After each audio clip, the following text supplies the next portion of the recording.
माननीय नामदार श्री राधाकृष्ण विखे पाटील, मंत्री जलसंपदा, गोदावरी व महाराष्ट्र कृष्णाखोरे विकास महामंडळ पुणे या मंत्री महोदयांच्या संकल्पनेतून, महाराष्ट्र शासनाच्या संकल्पनेतून जलव्यवस्थापन कृती पंधरवडा 2025 अंतर्गत कार्यशाळा, महिला मेळावा, कृती पंधरवडा कालावधी, विविध नाविन्यपूर्ण उपक्रम राबवणारे अधिकारी, कर्मचारी आणि मान्यवरांचं मार्गदर्शन, व्याख्यान आणि सन्मान सोहळा अशा या पंधरवड्याचा समारोप आपण या ठिकाणी करीत आहोत.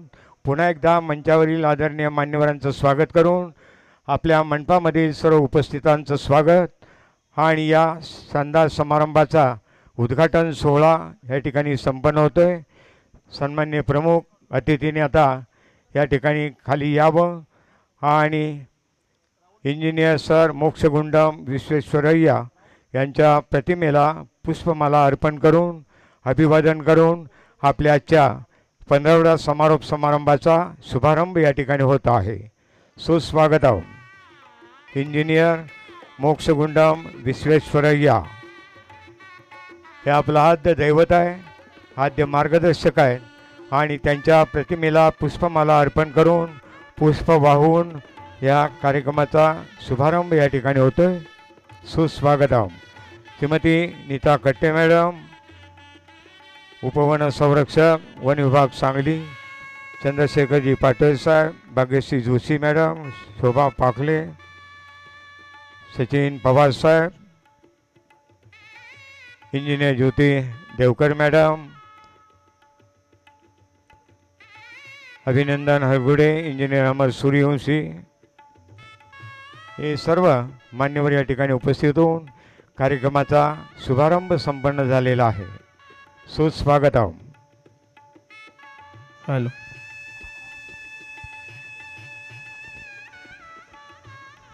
आणि आजच्या समारोप सोहळ्याचे सन्मान्य प्रमुख अतिथींचं शानदार स्वागत या ठिकाणी होईल.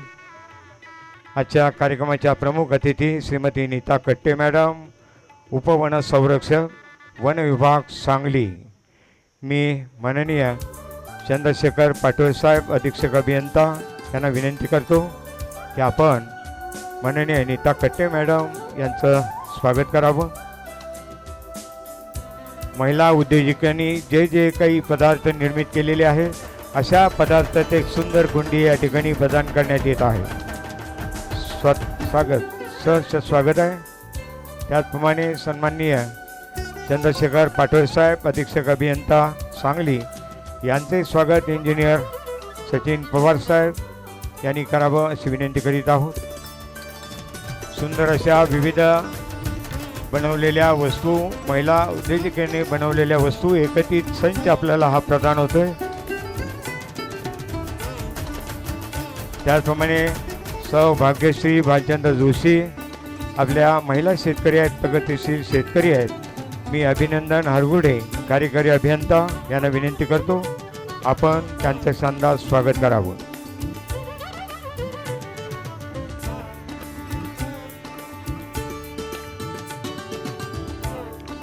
त्याचप्रमाणे सन्माननीय शोभा ज्ञानदेव पाखले प्रगतिशील महिला शेतकरी यांचंही स्वागत माननीय अभिनंदन हरगुडे यांनी करावं अशी विनंती आहे. या सुंदर अशा संचित केलेल्या भेटवस्तू स्वागत म्हणून या ठिकाणी प्रदान करण्यात येत आहेत. इंजिनियर माननीय सचिन पवार साहेब कार्यकारी अभियंता मंचावरती उपस्थित आहेत. मी इंजिनियर नितीन भोसकर उपकार्यकारी अभियंता यांना विनंती करतो की आपण माननीय सचिन पवार सरांचं स्वागत करावं. या सुंदर अशा वस्तू या ठिकाणी प्रदान होत आहे. कार्यकारी अभियंता माननीय अभिनंदन हरगुडे उपस्थित आहे. मी इंजिनियर नितीन भोसकर उपकार्यकारी अभियंता यांना विनंती करतो आपण मान्य हरगुडे सरांचं स्वागत करावं.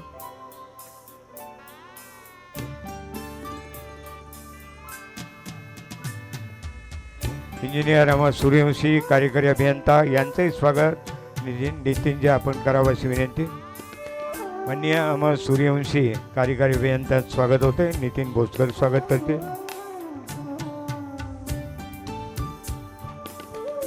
मंचावरील सर्व मान्यवरांना धन्यवाद आहे.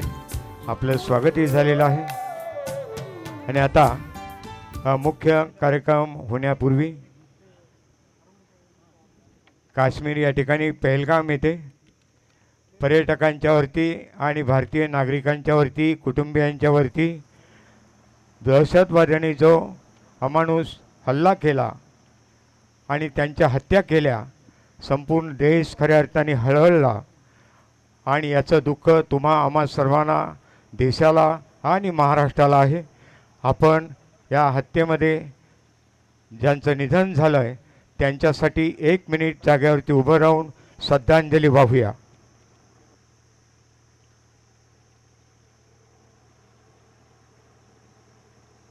धन्यवाद. ओम शांती. आणि स्वागत आणि प्रास्ताविकांनी आजच्या जल व्यवस्थापन पंधरवडा समारोपाच्या कार्यक्रमाचा शुभारंभ करूया. मी संयोजिका इंजिनियर ज्योती देवकर कार्यकारी अभियंता आणि कार्यक्रमाच्या संयोजिका आहेत. सुंदर कार्यक्रमाचं आयोजन केलं आहे. त्यांनी स्वागत आणि प्रास्ताविक करून या पंधरवड्याच्या झालेल्या कार्याचा आढावा घ्यावा अशी विनंती आहे. नमस्कार. मी ज्योती देवकर कार्यकारी अभियंता सांगली पाटबंधारे विभाग. आज जलकृती पंधरवड्यानिमित्त समारोपाचा कार्यक्रम आपण इथं आयोजित केलेला आहे. आणि अक्षय तृतीया जो 3.5 मुहूर्तापैकी एक मुहूर्त या शुभमुहूर्ताच्या योगायोगाने या शुभमुहूर्तावर आपला जलकृती पंधरवड्याचा समारोप होतो आहे. पण खरं तर हा समारोप नसून इथून एक पुढील काहीतरी एका चांगल्या कार्यक्रमाची सुरुवात होत असते.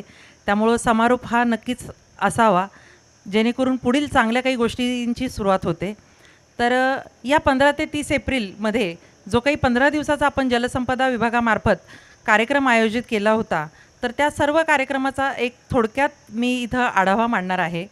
तरी मी इथे प्रमुख पाहुणे श्रीमती नीता कट्टे मॅडम वनसंरक्षक सांगली या प्रमुख पाहुणे म्हणून आपल्याला लाभल्या आणि मॅडमनी अगदी एका विनंतीवर हो म्हणाल्या. त्यांचं मी इथं पहिल्यांदा तर म्हणजे धन्यवाद देते की मॅडम इथं आल्या. तसंच आपल्या आधुनिक शेतीच्या प्रगत शेतकरी शोभा पाखले मॅडम आणि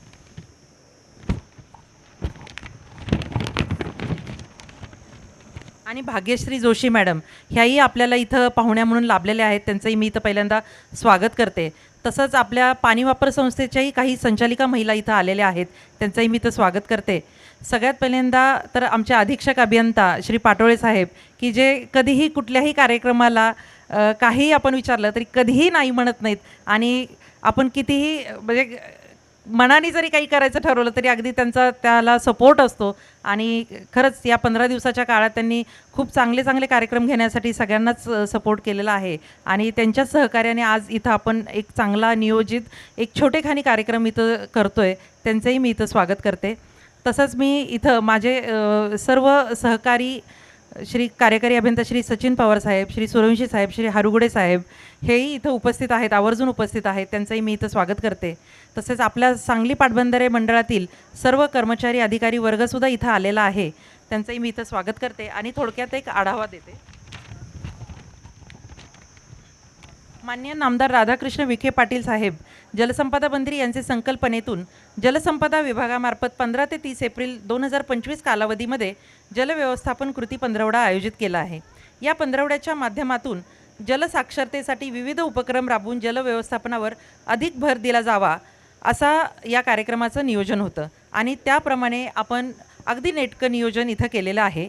दिनांक 15 एप्रिल रोजी सगळ्यांनाच माहिती आहे की आपण वारणाली परिसरात SP श्री पोलीस अधीक्षक श्री संदीप घुगे सर यांच्या हस्ते आपण या कार्यक्रमाचा उद्घाटन केलं होतं आणि त्यांच्या हस्ते या कार्यक्रमाचा शुभारंभ करण्यात आला. दिनांक 16 एप्रिल रोजी जलसंपदा अधिकारी आणि कर्मचाऱ्यांसाठी AI प्रशिक्षण वालचंद महाविद्यालयाच्या प्राध्यापिका सौ शर्वरी सोलापुरे यांनी घेतलं होतं आणि या माध्यमातून कृत्रिम बुद्धिमत्तेचा Microsoft Word, Excel, PowerPoint, Outlook यासारख्या गोष्टी ज्या शासकीय कामकाजात अतिशय उपयुक्त आहेत या सगळ्याचं प्रशिक्षण आपल्या सर्व स्टाफला त्यांनी दिलं. दिनांक 17 एप्रिलला सुद्धा आपण वारणाली परिसरामध्ये पूर्ण परिसर स्वच्छ केला. तसेच रेन वॉटर हार्वेस्टिंगसुद्धा त्याचा आराखडा आपण इथं तयार केला आणि ते प्रत्यक्षात राबवलं देखील. या प्रसंगी आपण पाटबंधारे विभागांची स्वच्छ व सुंदर माझे कार्यालय व जल पुनर्भरण यासारखी मोहीम आपण इथं राबवली. दिनांक 18 व 19 एप्रिल रोजी आपण शेतकरी संवादाचं अभियान राबवलं. काही ठिकाणी आपण शेतकरी वर्ग व शालेय विद्यार्थी एकत्र घेऊन जलव्यवस्थापनावर मुक्तपणे चर्चा केली. तसंच काही शेतकऱ्यांशी उत्तम आपण सुसंवाद साधून अनेकाचे गैरसमज आपण दूर करण्याचा नक्की प्रयत्न केलेला आहे. मला सांगायला अतिशय आनंद होतो की अशा कार्यक्रमामुळं ज्या पिढीने पाणी व्यवस्थापन आत्तापर्यंत जपलं आहे आणि जी इथनं पुढं जपणार आहे तर यामध्ये आपण एक चांगला सुलभ असा समन्वय घडवून आणला. दिनांक 20 एप्रिल रोजी क्षेत्रीय स्तरावर भूसंपादन व पुनर्वसन इत्यादी अडचणी निराकरण, कालवा संयुक्त पाहणी इत्यादीचं आपण अगदी नेटकं नियोजन केलं होतं. 21 एप्रिलला आपण माननीय पालकमंत्री चंद्रकांत दादा पाटील यांचे उपस्थितीत जिल्हा नियोजन समिती सभागृह जिल्हाधिकारी कार्यालय सांगली येथे पाणी परवाना वाटप तसंच भूसंपादन संगणक प्रणाली व कालवा स्वच्छता अभियान याचा शुभारंभ आपण केला. तसंच दिनांक 22 एप्रिल रोजी आपण क्षेत्रीय स्तरावर उपसा सिंचनाचे पाणी परवाने देण्यासाठी तक्रारींचे निराकरण करण्यात आले. शेतीस पाणी मिळणेकामी वैयक्तिक शेतकऱ्यांकडून जलसंपदा विभागाकडे उपसा पाणी परवाने मिळण्यासाठी नेहमीच अर्ज येत असतात. तर उपसा सिंचन परवानगी मिळणेकामी त्यांच्या ज्या काही लाभधारक शेतकऱ्यांच्या काही तक्रारी असतील तर त्या तक्रारीचं सुद्धा आपण निरसन इथं करून देण्यात आलेलं आहे. तसंच आपण सर्व शेतकरी बांधवांना इथून पुढं सगळे परवाने ऑनलाईन पद्धतीने देण्यात येणार असून हे सगळी माहिती आपण त्या शेतकऱ्यांना सांगितलेली आहे. दिनांक 23 एप्रिल रोजी वारणाली विश्रामगृह येथे आपण जलसंपदा व कृषी विभागामार्फत संयुक्तपणे पीक पद्धतीबद्दल उत्पादकता वाढ, पाण्याचं नियोजन इत्यादी बाबत आपण बैठक कार्यशाळाच आपण थोडक्यात घेतली होती. जलसंपदा व कृषी विभागामार्फत संयुक्तपणे पीक पद्धतीबद्दल उत्पादकता वाढ, पाण्याचं नियोजन याचं आपण चर्चासत्र आयोजित केलं आणि याला आपल्याला प्रमुख वक्ते म्हणून डॉक्टर श्रीमंत राठोड, प्रभारी कृषी संशोधन केंद्र कसबे डिग्रज, तसंच श्री विवेक कुंभार, जिल्हा अधीक्षक कृषी अधिकारी सांगली हे आपल्याला पाहुणे म्हणून लाभलेले होते. दिनांक 24 एप्रिल रोजी विभागीय व क्षेत्रीय स्तरावर आपण ई सिंचन प्रणाली तसंच पाणी दर, पाणीपट्टी आकारणी व वसुली याबद्दल तक्रारी निवारण करण्यात आल्या. दिनांक 25 एप्रिल रोजी आपण वारणाली विश्रामगृह येथे विद्यापीठ, KVK, सेवाभावी संस्था यांच्या समवेत संवाद व कृती कार्यक्रम आयोजित केला होता. दिनांक 26 एप्रिल रोजी आपण क्षेत्रीय स्तरावर काही काम केलं. त्यात महानगरपालिका, नगरपालिका, ग्रामपंचायत यांच्या प्रत्यक्ष पाणी वापराचा जललेखा परीक्षण करण्यात आले. प्रामुख्याने पाण्याचा पुनर्वापर न करता धरणामध्ये व नदीमध्ये सांडपाणी सोडण्यात येत असेल तर याबाबतचा आपण शोध मोहीम हाती घेतली होती. या पथकांनी आपली सांगली महापालिका, मिरज युनिट, सांगली युनिट, महापालिका इचलकरंजी, आष्टा नगर परिषद, कराड नगर परिषद, मलकापूर, विटा अशा अनेक ठिकाणी आपण जाऊन तपासण्या केलेल्या आहेत. आपल्या पथकांनी तिथं जाऊन भेटी दिल्या, नोंदवह्या तपासल्या आणि क्षेत्रीय स्तरावर स्वतः या पाहणी करण्यात आलेल्या आहेत. दिनांक 27 रोजी पाटबंधारे पतसंस्था येथे आपण आपत्ती व्यवस्थापन मार्गदर्शन, पूर आणि मालमत्तेचं रक्षण याबाबत कार्यशाळा आयोजित केली होती. अतिशय सुंदर अशी ही कार्यशाळा. यामध्ये आपल्याला महसूल विभागामार्फत आपत्ती व्यवस्थापन मार्गदर्शनचे अधिकारी लाभले होते. तसंच आपल्याला महापालिकेतर्फे सुद्धा आपत्ती व्यवस्थापनचे अधिकारी व्याख्याते म्हणून लाभले होते आणि आपण पूर नियंत्रण कामकाजात व अग्नीपासून आपला कुटुंबाचा व आपला कसा बचाव करावा याबाबत आपण तिथे मार्गदर्शन आयोजित केलं होतं. दिनांक 28 एप्रिल रोजी क्षेत्रीय स्तरावर जलसंपदाच्या नावे संपादित जमिनीच्या नोंदी 7/12 उतारावर घेण्याची कार्यवाही आपण सुरू केली. यामध्ये आपल्याला महसूल विभागाचं अतिशय चांगलं असं सहकार्य लाभलेलं आहे. दिनांक 29 रोजी आळसंद येथे पाणी वापर संस्था व त्याचं सक्षमीकरण या विषयावर आपण पाणी वापर संस्थांची सदस्यांची चर्चासत्र कम कार्यशाळा आपण तिथं घेतली आणि त्यालाही देखील काल अतिशय उत्स्फूर्त असा प्रतिसाद मिळाला. आज दिनांक 30 हा आपला समारोपाचा या पंधरवड्याच्या जलव्यवस्थापन कृती पंधरवड्याचा समारोप आणि या दिवशी आपण अतिशय असा एक सुंदर महिलांसाठी म्हणा किंवा सगळ्यांसाठीच महिला मेळावा जरी नाव असलं तरी आज काळाची गरज काय आहे हे पाहून आपण महिला मेळावा की ज्यामध्ये आपल्याला आधुनिक शेती करणाऱ्या आणि पारंपरिक शेतीला फाटा देणाऱ्या अशा महिला आपल्याला इथं प्रमुख पाहुण्या म्हणून लाभल्या. तसेच आपल्या उपवनसंरक्षक श्रीमती कट्टे मॅडम देखील आपल्याला इथं प्रमुख पाहुण्या म्हणून लाभल्या आणि त्यांच्याकडनंही आपण काही मोलाचं मार्गदर्शन आज इथं घेणार आहोत. तर याही कार्यशाळेचं आपण आज इथं आयोजन केलेलं आहे. तसंच या कार्यक्रमाच्या दरम्यान जे उत्कृष्ट अभियंता आपल्यातल्यांनी काही कामं केलेली आहेत त्यांचासुद्धा आपण इथं सन्मान करणार आहोत. तर असं नेटकं नियोजन 15 दिवसाच्या कालावधीमध्ये आपण आपलं स्वतःचं काम पाहून देखील हे अतिशय सुंदरपणे राबवण्यात आलेलं आहे. जलव्यवस्थापन कृती पंधरवडा कालावधीत एकंदरीतच पीक उत्पादकता वाढीसाठी कारणीभूत पाणी कसं, किती व केव्हा घ्यावं, पाण्याचा अतिवापर व त्यामुळे होणारं नुकसान, उत्पादनात होणारी घट, शेत जमिनीची कमी होणारी पोत याबाबत आपण अनेक ठिकाणी मार्गदर्शन केलं. पाण्याचं नेमकं प्रमाण ठरवण्यासाठी उपलब्ध शास्त्रोक्त साधनं, विविध ॲप्स, तंत्रज्ञान याची सुद्धा आपण शेतकऱ्यांना माहिती दिली. जिल्ह्यातील विविध भागात असणाऱ्या जमिनीची प्रतवारी आणि त्यानुसार शेतकऱ्यांनी घ्यायची पिकं याचे सुद्धा महत्त्व आपण इथं अधोरेखित केलं. तसेच जिल्ह्यातील काही भागात खारपुटीचं क्षेत्र वाढलेलं आहे. त्यासाठी सच्छिद्र नलिकांचा वापर करून सबसरफेस ड्रेनेज सुधारणा कार्यक्रम हाती घेण्याची प्रणाली देखील याची देखील आपण तांत्रिक माहितीचा अवलंब करून आपण सर्वांपर्यंत पोहोचवण्याचा एक चांगला प्रामाणिक प्रयत्न केलेला आहे. सांगली पाटबंधारे विभागाकडून ऑनलाईन पद्धतीने आपण QR कार्डद्वारे लाभधारक शेतकऱ्यांची पाणीपट्टी वसुलीचं काम हाती घेतलेलं आहे. तसंच सिंचन कर्मचारी QR कोडद्वारे आपली पाणीपट्टी जागेवरच गोळा करतात. लाभधारक शेतकऱ्यांची पाणीपट्टी भरणा करण्याची पोहोच ऑनलाईनसुद्धा यामध्ये पाहता येते. यामुळे आपल्या सिंचन कर्मचाऱ्यांचा तणाव आणि आर्थिक जोखम देखील कमी करण्यात आलेली आहे. सांगली पाटबंधारे विभागाकडून मला सांगायला अतिशय आनंद होतो की राज्यामध्ये आपण प्रथमच संगणक प्रणालीद्वारे सर्व लाभधारकांना स्वतंत्र 15 डिजिट असा युनिक कोड देण्यात आला आहे आपल्याकडून आणि संगणक प्रणालीद्वारे सर्व लाभधारकांना सिंचन पाणीपट्टीची आपण देयकं द्यायला सुरू केलेली आहे. तसंच शेतकरी लाभधारकांना घरी बसल्या देखील याचा पाणीपट्टीचा भरणा करता येणार आहे. आपण MSEBचं लाईट बिल जसं येतं तसंच सेम आपलं इरिगेशनचं आपलं पाणीपट्टीचं बिल आपण लोकांना देतोय आणि लवकरच आपण त्याचं मोबाईल ॲप देखील विकसित केलेलं आहे. थोडंसं काम बाकी आहे, तेही आपण लोकांना लोकार्पण करतोय की जेणेकरून आपल्या कर्मचाऱ्यांचा आणि शेतकऱ्यांचा वेळ वाचावा आणि यामध्ये सुलभता यावी. आजच्या कार्यक्रमात आपल्याला मगाशी सांगितल्याप्रमाणे प्रमुख व्याख्यात्या सौ भाग्यश्री भालचंद्र जोशी मॅडम भेटलेल्या आहेत. तसंच सौ शोभा ज्ञानदेव पाखले या दोघीही प्रगतशील महिला शेतकरी आहेत. पारंपरिक शेतीला यांनी फाटा देऊन आधुनिक पद्धतीने कृषी तज्ज्ञांच्या सल्ल्यानं आंतरपिकं, फेरपालट, पीक फेरपालट या नवीन कल्पनांचा अवलंब करून भरघोस पीक व उत्पन्न मिळवलं आहे आणि जमिनीच्या सुपीकतेवरही यांनी भर दिलेला आहे. या 15 दिवसात जलव्यवस्थापन कृती पंधरवड्यात आपण पाटबंधारे विभागाने 15 दिवसात अनेक लोकाभिमुख कामं हाती घेतलेली आहेत. तसंच लोकांच्या मागणीनुसार टेंभू, ताकारी, म्हैसाळ या उपसा सिंचन योजना देखील आपल्या अतिशय सुरळीतपणे ऐन उन्हाळ्यातसुद्धा सुरू झालेल्या आहेत आणि कुठेही पाण्याची कमतरता येऊ नये ह्याची नैतिक जबाबदारी जलसंपदा विभागाने अतिशय खंबीरपणाने पेलली आहे आणि हे सांगताना मला अतिशय आनंद होतो. धन्यवाद. माननीय इंजिनियर राजन रेड्डी यार उपस्थित झालेत, कार्यकारी अभियंता. मी त्यांचं स्वागत करण्याची विनंती करतो. इंजिनियर नितेश रानमाळे सर, सहाय्यक अधीक्षक अभियंता यांनी स्वागत करावं अशी विनंती करीत आहोत.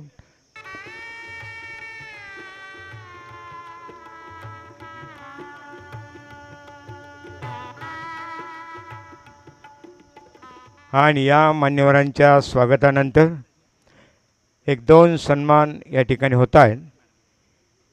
सौ भाग्यश्री भालचंद्र जोशी, एक प्रगतिशील महिला शेतकरी, आणि सौ शोभा ज्ञानदेव पाखले, प्रगतिशील महिला शेतकरी, या आपल्या जलव्यवस्थापन कृषी पंधरवड्यामध्ये अत्यंत सुंदर सहभाग आपला योगदान देऊन हा पंधरवडा यशस्वी केल्याबद्दल त्यांचा सन्मान होतो आहे. मी श्रीमती नीता कट्टे मॅडम, उपवन संरक्षक, वन विभाग सांगली यांना विनंती करतो की आपण हे सुंदर स्मृतिचिन्ह देऊन सौ भाग्यश्री भालचंद्र जोशी यांचा विशेष सन्मान या ठिकाणी करावा. त्याचप्रमाणे सौ शोभा ज्ञानदेव पाखले हा एक सन्मान या ठिकाणी होतोय. जोरदार टाळ्या वाजवून स्वागत. उपक्रमात सहभाग घेतल्याबद्दल हा सन्मान.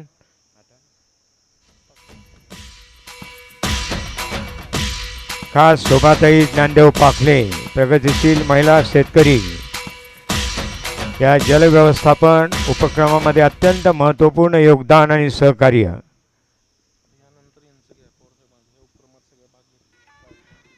आणि या विविध उपक्रमामध्ये ज्या ठिकाणी मला वाटतं आपल्या जिल्ह्यामधल्या प्रमुख तालुक्यामधून, शहरामधून, विविध संस्थांच्या माध्यमातून संवाद साधून ज्यांनी विशेष आपल्या या पंधरवड्यामध्ये आपला सहभाग योगदान दिलेलं आहे ते सन्माननीय इंजिनियर सचिन पवारसाहेब, कार्यकारी अभियंता, यांचाही सन्मान होतो आहे. स्मृतिचिन्ह देऊन श्रीमती नीता कट्टे मॅडम आपल्या शुभ हस्ते जोरदार स्वागत. अनेक आणि विविध माध्यमातून आपण योगदान दिलेलं आहे. या उपक्रमामध्ये जोरदार टाळ्या वाजवून स्वागत करूया.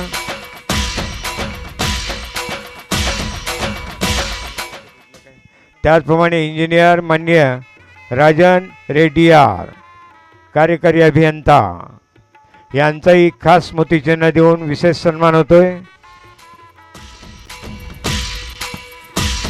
नीता कट्टे मॅडम यांच्या हस्ते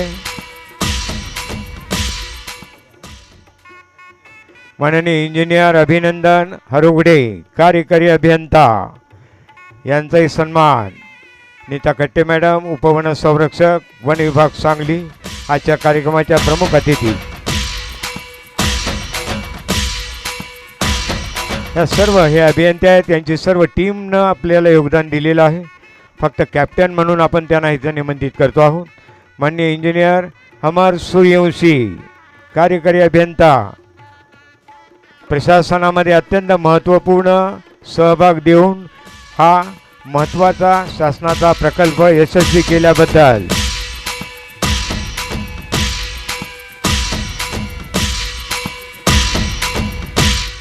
इंजिनियर राजन डवरी साहेब, कार्यकारी अभियंता, मला वाटतं उपस्थित नाही आहेत. मुकुर्णे मॅडम यांनी हा पुरस्कार स्वीकार करावा अशी विनंती करीत आहोत.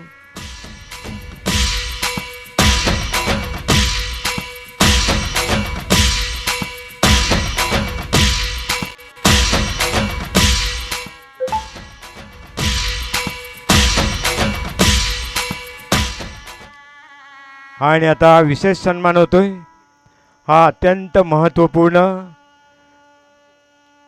जलव्यवस्थापन विविध विधायक कार्यक्रम उपक्रम सर्व अधिकारी सर्वांचं नियोजन संयोजन सर्व जिल्ह्यामधून ग्रामीण भागामधून तालुक्यामधून असा प्रचंड प्रवास करून त्याचा अत्यंत सुंदर आकर्षक नियोजनबद्ध या कार्यक्रमाचं आयोजन केल्याबद्दल इंजिनियर ज्योती देवकर कार्यकारी अभियंता कार्यक्रमाच्या संयोजिका आणि त्यांची सर्व टीम यांचा विशेष सन्मान या ठिकाणी होतोय आपल्या सर्वांच्या साक्षीने.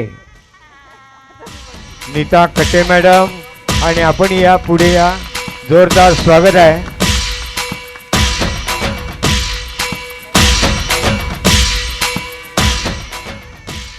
धन्यवाद आहे. माननीय इंजिनियर रोहित कोरे कार्यकारी अभियंता यांच्या ऑफिसमध्ये कोणी असतील तर प्रतिनिधी म्हणून यायला हरकत नाही आहे.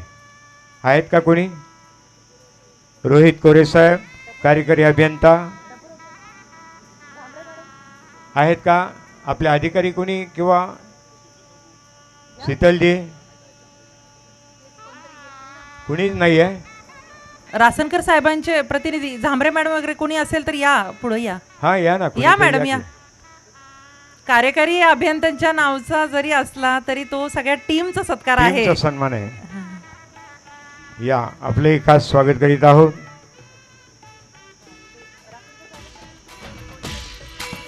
म्हणजे हेमंत पाटील आहेत का? हेमंतजी पाटील सहकारी रोहित कोरे यांचा प्रतिनिधी या ठिकाणी स्वीकारत आहेत.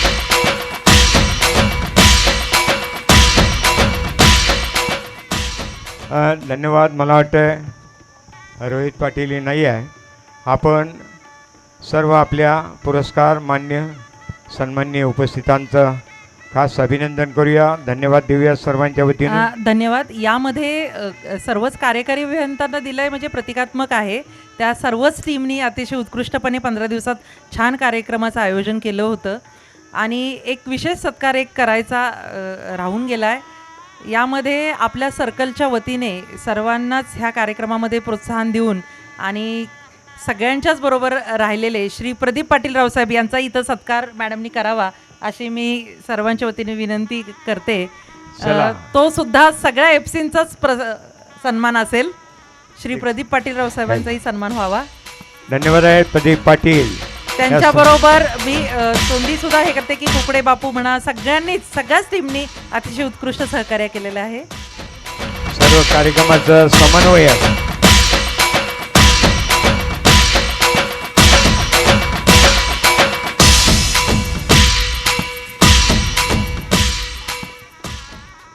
आणि आता आपण या निमित्तानं व्याख्यात्यांचं व्याख्यान या ठिकाणी संपन्न करणार आहोत. पहिल्यांदा निमंत्रित करीत आहोत सौ शोभा ज्ञानदेव पाखले. एक प्रगतिशील महिला शेतकरी आहेत आणि नैसर्गिक शेती आणि ग्रामीण नियोजन पाणी नियोजन या संदर्भामध्ये आजच्या आपल्या ग्रामीण भागामधून काम केलेल्या पण ग्रामीण भागातल्या निसर्गाचा शेतीचा कृषी क्षेत्राचा ज्यांना अनुभव आहे ज्यांनी प्रत्यक्षात त्या काळी मातीची खऱ्या अर्थाने सेवा केली आहे अशा शोभाताई पाखले. जोरदार टाळ्या वाजवून स्वागत. नमस्कार. सन्माननीय व्यासपीठ आणि व्यासपीठावर विराजमान श्रेष्ठ आणि ज्येष्ठांना माझा मनपूर्वक नमस्कार.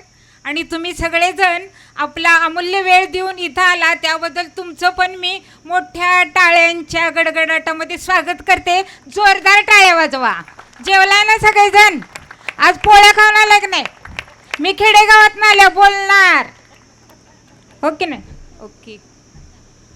कशा आहात सगळेजण? आज आवाज पाहिजे. माझ्यापेक्षा मी बिना माईकची पण बोलू शकते. कशा आहात सगळेजण? अहो लय भारी आहे. आपण पाणी कुठलं पितोय? कृष्णेचं. मग आपण कसं आहे? लय भारी आहे. हो की नाही? तर या व्यासपीठानं मला इथं माझ्याकडे जे काही मूठभर आहे त्याच्यातले चिमूटभर विचार मांडण्याची मला इथं संधी दिली. तेव्हा पुन्हा एकदा या जलसंपदा विभागाचं मला जास्त काही शासनातलं बोलता येत नाही बरं का. माझ्या भाषेत मी आईच्या भाषेत बोलणार आहे. पुन्हा एकदा मी सगळ्यांचं मान्यवरांचं आणि तुम्हा सगळ्यांचं मनपूर्वक स्वागत करते. वर्षाचे महिने असतात 12. वर्षाचे महिने असतात 12. प्रत्येकाचा उद्योग न्यारा, प्रत्येकाचा उद्योग न्यारा. चैत्र आणतो झाडांना साड्या, चैत्र आणतो झाडांना साड्या. वैशाख ओढतो वराडाच्या गाड्या, वैशाख ओढतो वराडाच्या गाड्या. ज्येष्ठ बसतो पेरीत शेती, आषाढ धरतो छत्री हाती. आणि श्रावण लोळतो गवतावरती. भाद्रपद बसतो मोदक खात. अश्विन महिन्यामध्ये दिवाळीचा थाट. कार्तिक बसतो पूजेच्या थाटात. आणि पौषाच्या अंगात उबदार कपडे. माग करतो ज्वारी गोळा. आणि फाल्गुन फिरतो जत्रा सोळा. या 12 मराठी महिन्यांची ओळख मी आजच्या पिढीला आवर्जून करून देत आहे. कारण मला वाटते बऱ्याच जणींना आजचं कलियुग जरासं वेगळं आहे, माहिती पण नसेल मराठी महिने. आज असा हा आपला एक कुठला तरी सण आहे, त्याला अक्षय तृतीया म्हणतात, हो की नाही. या दिवशी कुठलाही मुहूर्त बघावा लागत नाही. 3.5 मुहूर्तापैकी हा एक मुहूर्त आहे. आणि त्या मुहूर्तावर या माझ्या जिल्ह्यानं माझ्या डोक्यावर मानाचा तुरा दिला. अहो, याच्यापेक्षा मोठा या शेतकऱ्याचा अभिमान काय असू शकतो. वाजवल्या तर मोठ्यानं वाजवा, विनाकारण कष्ट घेऊ नका. कारण टाळ्या वाजवणं हा सुद्धा एक व्यायाम आहे. ज्यावेळेस आपल्या दोन्ही हातांचे दोन्ही पॉईंट ज्यावेळेला दाबले जातात ना, त्यावेळी या शरीरामध्ये ना सगळी ऊर्जा निर्माण होते. म्हणून वाजवायचे असतील तर जोरदार टाळ्या वाजवा. ठीक आहे. बघा, मी तुम्हाला या 12 महिन्यांची जी ओळख सांगितली.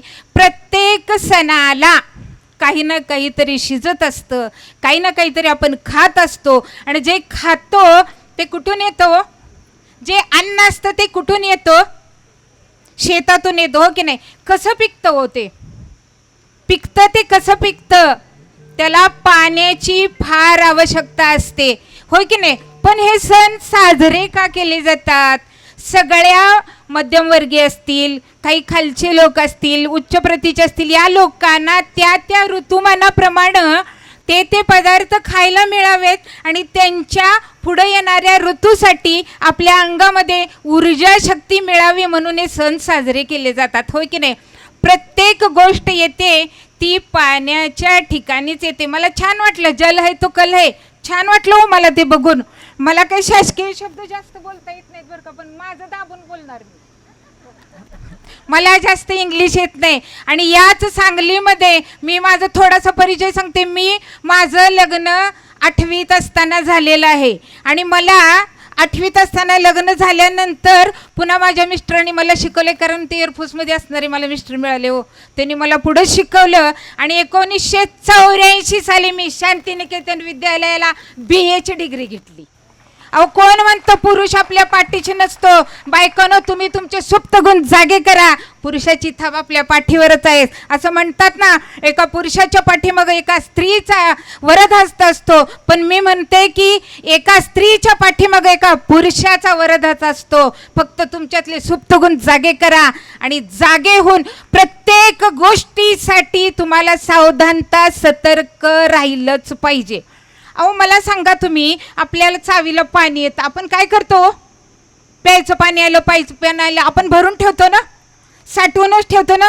पिण्याच्या पाण्यासाठी एवढं तुम्ही धडपड करताय, मग इतर लागणाऱ्या अन्नधान्यासाठी जे पाणी लागतं त्याच्यासाठी आपल्याला काय केलं पाहिजे हो? लक्षात घ्या तुम्ही, काय केलं पाहिजे मला सांगा तुम्ही.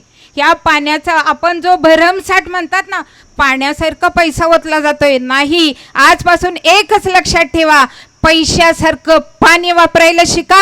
त्याच वेळेला आपला हा देश सुजलाम सुफलाम होईल.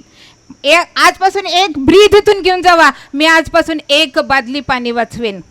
जो गैरवापर होतोय ना, 1 बादली पाणी वाचवेन. अहो, मी माझ्या मुलानं मला 4-5 वर्षापूर्वी मॅडम पेंचला नेलं होतं. माझा मुलगा आहे तिथं पांडुरंग पाकले, त्यांनी मला नेलं आणि तो काय काय काम करून आला. आणि मी म्हटलं, बाळा आंघोळ करतो. म्हटलं, आई हे 1 बादली पाणी इथं ओतण्यापाशी माझे प्राणी पिले तर ते जगतील. माझ्या मनाला धक्का बसला. अरे, आपण वाहत्या नदीत पोहतोय करतोय, पण हे माझं बाळ काय करते? मला खूप त्यावेळी इतका अभिमान वाटला. काय नाही, आपण वाढवलेल्या मुलांना आणखी काहीतरी केलं. तिथं भरपूर प्रकारच्या नर्सरी पण तिथं लावलंय त्यांनी. आणि पुन्हा आणखी शेतीमध्ये पाण्याचा प्रश्न असेल, हो की नाही? इतकं पावसाचं पाणी पडते, धो धो धो धो सगळं वाहून जाते. हे पाणी अडवण्याचं काम कोण करतं? ही लोकच करतात ना. त्या लोकांना सपोर्ट आपण केला पाहिजे. प्रत्येक गोष्टी शासन करेल. अहो तुम्ही काय करणार मग?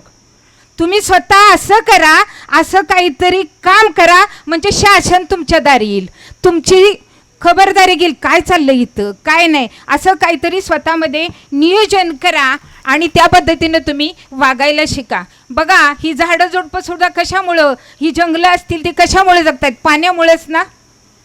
मग पाण्याचा वापर कसा केला पाहिजे, किती केला पाहिजे, याचा सगळ्यांनी आपण आपल्या पुढच्या पिढीसाठी वापर केला पाहिजे. आता पाण्याची पातळी बघा, किती जमिनीमध्ये बोरवेल वगैरे काढतोय, 350, 400, 500 फूट.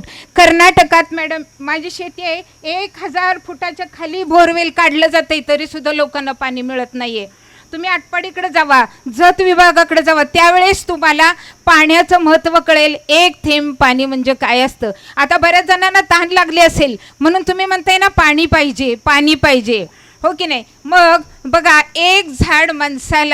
एका माणसाला 4 झाडाचा ऑक्सिजन लागतो. मग आपण झाडं किती लावते? हात वर करा बघू, कुणी झाडं लावलेत? कुणी झाडं लावलेत? वाजवा टाळ्या यांच्यासाठी आणि जोरदार वाजवा. वृक्षारोपण हे झालंच पाहिजे आहे, हो की नाही?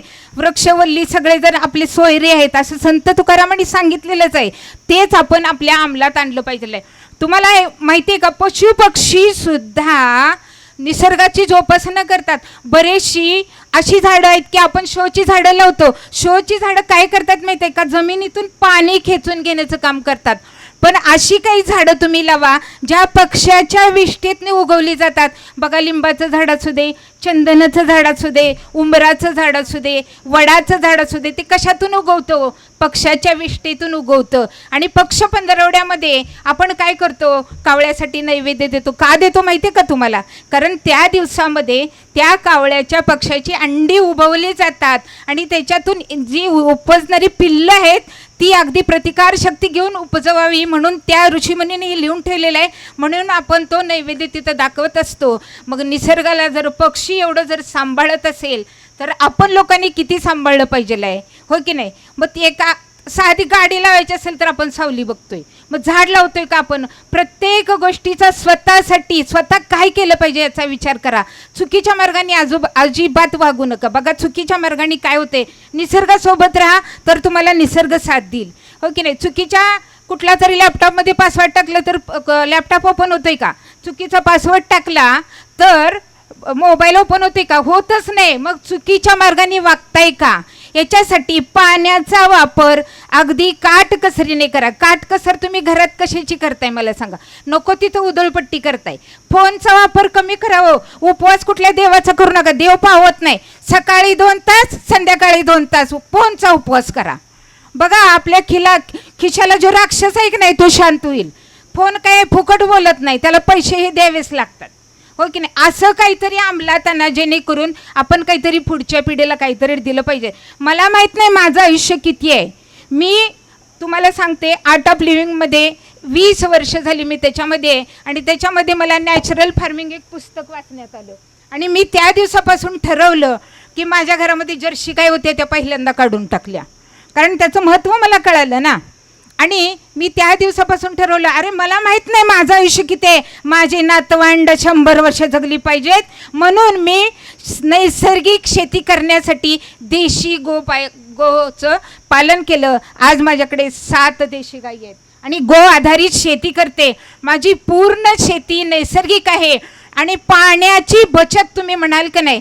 बघा, पूर्वंपार म्हणजे कसं चालत आलेलं आहे? उत्तम शेती, मध्यम व्यापार, कनिष्ठ नोकरी. तुम्ही नोकरी करताय म्हणून वाईट वाटून घेऊ नका, मी म्हणते उत्तम शेती. बघा, शेतकरी जगाचा पोशिंदा आहे. तो स्वतः पिकवतो 4 धान्य आणि इतर पण समाज जगवत असतो. तुम्ही कोटीनं पगार घ्या, ताटात काही नोटा ही काही घेत नाही. तुम्ही अन्नच घेताय. 3 वेळ तुम्हाला खायला अन्नच लागते आणि तो पिकवतो तो शेतकरी आहे. आणि तो शेतकरी शास्त्रज्ञ आहे. एक लक्षात ठेवा, ॲलोपॅथिक डॉक्टरना रोग आल्यानंतर बरा करेल, पण जो शेतकरी शास्त्रज्ञ शेतीचा जो डॉक्टर आहे ना कृषी विभागाचा, तो रोगच येऊ देणार नाही. तो काळ्या आईला जपेल. काळी आई जी आहे ना ती आपल्या पायाखालची लक्ष्मी आहे. ती आपल्या पाठीमागच्या पिढ्यांना, आपल्या मुलांना, आपल्या सुनांना, आपल्या सगळ्या मुलींना समजून सांगा ही पायाखालची लक्ष्मी आहे. कोरोनामध्ये सगळं बंद पडलं, सगळं बंद पडलं, पण शेती बंद पडली का हो? आम्हाला काम कुणी करू नका म्हटलं का? आम्हाला का कोरोना झाला नाही? आमच्या जनावरांना का कोरोना झाला नाही? पिकवायचं तसं आम्ही पिकवत गेलं. हे सगळं समजून सांगा. आज जर शेती राहिली, पाणी व्यवस्थित तुम्ही जर वापरलं तरच पुढचं आयुष्य आहे. अहो आपला तीन भागचा जो भाग आहे ना, ओला चिंब आहे. सांगली असेल, सातारा असेल, कोल्हापूर असेल, सगळीकडे पाणी आहे. तुम्हा लोकांना पाण्याचं महत्त्व नाही. थोडंसं बाजूला जावा म्हणजे तुम्हाला पाण्याचं महत्त्व कळेल. मग मी तुम्हाला सांगितलं की नाही, उत्तम शेती म्हणजे शेतकरी पिकवतो आणि 4 धान्य दुसऱ्याला घालतो. तसं आता मध्यम काय झालं, व्यापाऱ्याचं काही देणं आणि घेणं, त्याला दुसऱ्याशी काही संबंध नाही, आणणार विकणार. आणि नोकरीवाल्यांचं काय असते, माझी चिंक्या, पिंटी, म्हातारा आणि म्हातारी, आम्हाला महिन्याला पगार मिळतो. त्यांना काही दुष्काळ आहे, सुकाळ आहे, पावसाळा आहे का काय आहे, त्यांना मिळतच राहतं. कष्ट कोण करतंय? शेतकरी. म्हणून मी माझ्या शेतामध्ये सगळी प्रणाली राबवलेली. मी एक आज माजी सैनिकाची बायको आहे आणि मला मगाशी श्रद्धांजली वाहिली ना, माझ्या डोळ्यातून अश्रू येत होते. माझे मिस्टर एअरफोर्समध्ये होते, नंतर बँक ऑफ इंडियामध्ये सर्व्हिस केली आणि 6 साली रिटायर झाल्यापासून आम्ही उत्तम शेती करतोय. माझं लग्न 13व्या वर्षी 75 साली लग्न झालेलं आहे माझं. मी आज जवळजवळ 70 गाठलेली आहे आणि त्यावेळेपासून माझे सासू सासरे गो आधारित शेती करतायत. घरी गाय सांभाळलेली होती, त्यामुळं धष्टपुष्ट जीवन. पहिलं टाइम त्यांनी 90 वर्षाचं आयुष्य जगलं. त्यांचं दात पडलं नव्हतं, त्यांना BP नव्हती, त्यांना शुगर नव्हती, त्यांना चष्मा नव्हता आणि पितळीनं गुळाचा चाप येत होते. हो काय झालं त्या लोकांना? आता बघा, सुख समाधान पैसा भरपूर आलेला आहे, पण तुमची विचारधारणा ही बदललीच पाहिजे आहे. विचारामध्ये तुमच्या चांगलं काहीतरी, शब्दामध्ये तुमची जी ताकद आहे ना, नको ते शब्द वापरू नका. वापरा, शब्दामध्ये चढ उतार ठेवा. अहो सासूला आई म्हणताय, कशाला म्हणताय? बाटलीत अमृत भरले, वर विषाचा लेबल चालेल का? आई म्हणू नका, तिला आत्याच म्हणा, मग तुम्हाला तिची किंमत कळेल. खरं सांगते मी, ननंद भाऊजीचं नातं जर असेल ना, दूध आणि साईचं पाहिजेल आहे, दूध आणि साई पाहिजेल आहे. आणि बघा आजकालची जर विचारलं ना, फोन खोटं बोलतोय मॅडम, काय ठिकाणी खोटं बोलतोय. कुठं आहे? सांगलीत नसली तर पुण्याला आहे म्हणून सांगते. त्या नंदेनं घरात यायचं का नाही हो? माहेरला यायचं का नाही? खोटं काय बोलायचं काम आहे? खरं सांगायचं. आई बापाच्या मागायरी भाव भावाचं कुणायाच्या, आई बापाच्या मागायरी भाव भावाचं कुणायाच्या. चिमण्या निघाल्या उन्हाळ्याच्या, चिमण्या निघाल्या उन्हाळ्याच्या. पूर्वीच्या काळी मुलगी जर घरी आली, सकाळी निघाली तर आई म्हणेल, अगं 2 घास खाऊन जा. खाल्ल्यानंतर म्हणेल, दुपारी जरा जेवून जा. दुपारी जेवल्यानंतर म्हणेल, ऊन खाली झाल्यावर जा. पण आत्ताच्या भावजईनं सुद्धा हे वाटलं पाहिजे. मी तुम्हाला नावं ठेवते असं समजू नका. हे कलियुग वेगळं आहे, डिजिटलची युग आहे, मला कळतंय. पण पायाभूत कधीही विसरू नका. आपल्या मुलांना जे शिक्षण द्यायचं आहे ना, ती मातृभाषा, घरातले संस्कार असतील, घरातल्या पद्धती असतील, सणवार असतील, जे काय असेल ते सगळं शिकवा. पहिल्यांदा आपल्या मुलाला घरातलं MBA करा, नंतर ग्रॅज्युएशनचं MBA करून त्याने कुठली पण कंपनी मोठी करू द्या, पण त्याला मातृभाषेचं ज्ञान दिलंच पाहिजे आहे, या मताची मी आहे. प्रत्येक गोष्टीचा अर्थ मराठीत कळाल्याशिवाय काहीही उपयोग होत नाही, हो की नाही? बघा आता कोकण विभागामध्ये एवढं पाणी सगळं वाहत जाते. ते आलेलं पाणी कुठे जाते? व समुद्राला जाते की नाही? मग त्याच्यासाठी पाटबंधारे विभागाचं म्हणजे पाणी अडवा, पाणी जिरवा हे प्रकल्प असतील. तसंच आपल्या शेतामध्ये सुद्धा सलग सरीनं पाणी सोडण्यापेक्षा वाकुरी पद्धतीनं सुद्धा पाणी येऊ शकतं. त्याच्यापेक्षा मी आता प्रत्येक शेतामध्ये माझ्या ठिबक सिंचन वापर केलेला आहे. हे आपण शासनानं जे राबवलेलं आहे ना, मुलगी घडवा किंवा मुलगी वाचवा, शेती वाचवा, अहो काय त्यांनी सांगितलं. हे जे नियम आहेत जर आपण स्वतःच जर पाळले तर शासन का नाही आपल्या पायाची लोळण घेणार हो? ही लोक आपल्याला मदत करण्यासाठीच आहेत ना, मग आपण त्यांचा उपयोग करून घेतला पाहिजे की नाही? घेतला पाहिजे, हो की नाही? मग माझ्या शेतामध्ये मी सगळीकडे ठिबक सिंचन केलेलं आहे. आणि मुलगी घडवा म्हणत असेल तर आम्ही एक शेतकरी कुटुंब आहे आणि माझी मुलगी पहिल्यांदा झेडपीच्या शाळेत शिकली आहे. झेडपीच्या शाळेत शिकली, नंतर तिला आम्ही 12वी नंतर ह्याला आणि माझी मुलगीला एक सांगते, ती कराटे खेळते, तिला 35 गोल्ड मेडल आहेत माझ्या मुलगीला, आणि परदेशापर्यंत सगळीकडे जाऊन आलेले आहे. आणि माझ्या मुलीला आम्ही नंतर डॉक्टर करण्यासाठी रायचूरला घातली. तिला डॉक्टर झाली, BMS झाल्यानंतर तिला विचारलं, बाळ तुला आता MD करायचं आहे? ती म्हटली नाही, मला MD नाही करायचं. का? तुम्ही मला कुठं विचारलं तुला डॉक्टर व्हायचं आहे का? मी तुमच्यासाठी डॉक्टर झाले, मला माझ्या पप्पांच्यासारखं एअरफोर्समध्ये जायचं आहे किंवा ती स्पेसमध्ये जायचं आहे. स्पेसमध्ये म्हणजे मला काही कळलं नव्हतं. तिला सांगितलं 2 दिवसानं तू ये रानात, मी भांगलतोय, तुझी काय म्हणणं आहे ती सांग. 2 दिवसानं मुलगी आली, तिनं सांगितलं की मला एरोनॉटिकल इंजिनियर व्हायचं आहे. मग तिचे पप्पा शिकलेले आहेत, ते लॉ ग्रॅज्युएशन आहेत, BA आहेत, ते जास्त शिकलेत म्हणून मी BA झाले बरं का. तुम्हाला सांग, माझा नवरा एवढा शिकले, आपण कमीत कमी BA तर झालं पाहिजे म्हणून मी शिकले, आणि त्यांनी मला शिकवलं. आणि पुन्हा मग मुलगी असं म्हटली, मग तिचे पप्पा म्हटले अरे हे एक टोक ते एक टोक. मी म्हटले अब्दुल कलामांना फॉलो केलं आहे, मला माहिती आहे. त्यांनी 10वी नापासासून 12 डिग्र्या घेतल्या. मग एक कल्पना चावला झाली आणि एक सुनीता विल्यम झाली, नम्रता पाकले का होऊ नये. अहो म्हणलं चालतंय की, मी रात्रंदिवस राबते रानात, काय होते घालूया पोरगीला. अहो घातली तिला जयपूरला फर्स्ट आली. पुन्हा भोपाळच्या कॉलेजने तिला फ्री शिक्षणासाठी घेतलं. आणि पहिल्यांदा महिला दिना दिवशी तिचं का नाही ट्रेनिंग आलं आयझोलला. म्हटलं नाही माझ्या पोरगीला विमानातच बसवायची, विमानातनं कलकत्त्यातनं तिला तिकडं पाठवली. आज माझी मुलगी एरोनॉटिकल इंजिनियर होऊन, आणि ती पुन्हा जू एअरपोर्टला 5 वर्ष सर्व्हिस केली. जू एअरपोर्टला 5 वर्ष सर्व्हिस करत, अभ्यास करत करत करत करत पुन्हा परदेशाच्या परीक्षा दिली. पुन्हा दुबईला गेली, दुबईमध्ये पुन्हा आणखी अभ्यास करत्या. आता ती गव्हर्नमेंट कसली सर्व्हिस लागल्या, ते अबुधाबीला यावं. मग हे सगळं झालं कशामुळं? हे शेतीमुळं झालं. पण शेती पिकली कशामुळं?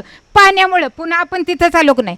हे सगळं घडतंय ते पाण्यामुळंच घडतंय. तेव्हा तुम्ही सुद्धा असं सगळं केलं पाहिजे. म्हातारं कोण सुद्धा दिसत नाही मॅडम ह्याच्यात, माझ्या वयाचं कोणच नाही बघा इथं. का आणलं नाही तुम्ही तुमच्या घरच्यांना? तुमच्या घरात राहत नाहीत का? पाहिजे तर हो. म्हातारी म्हणजे पारावर बसलेली का नाही CCTV कॅमेरे आहेत.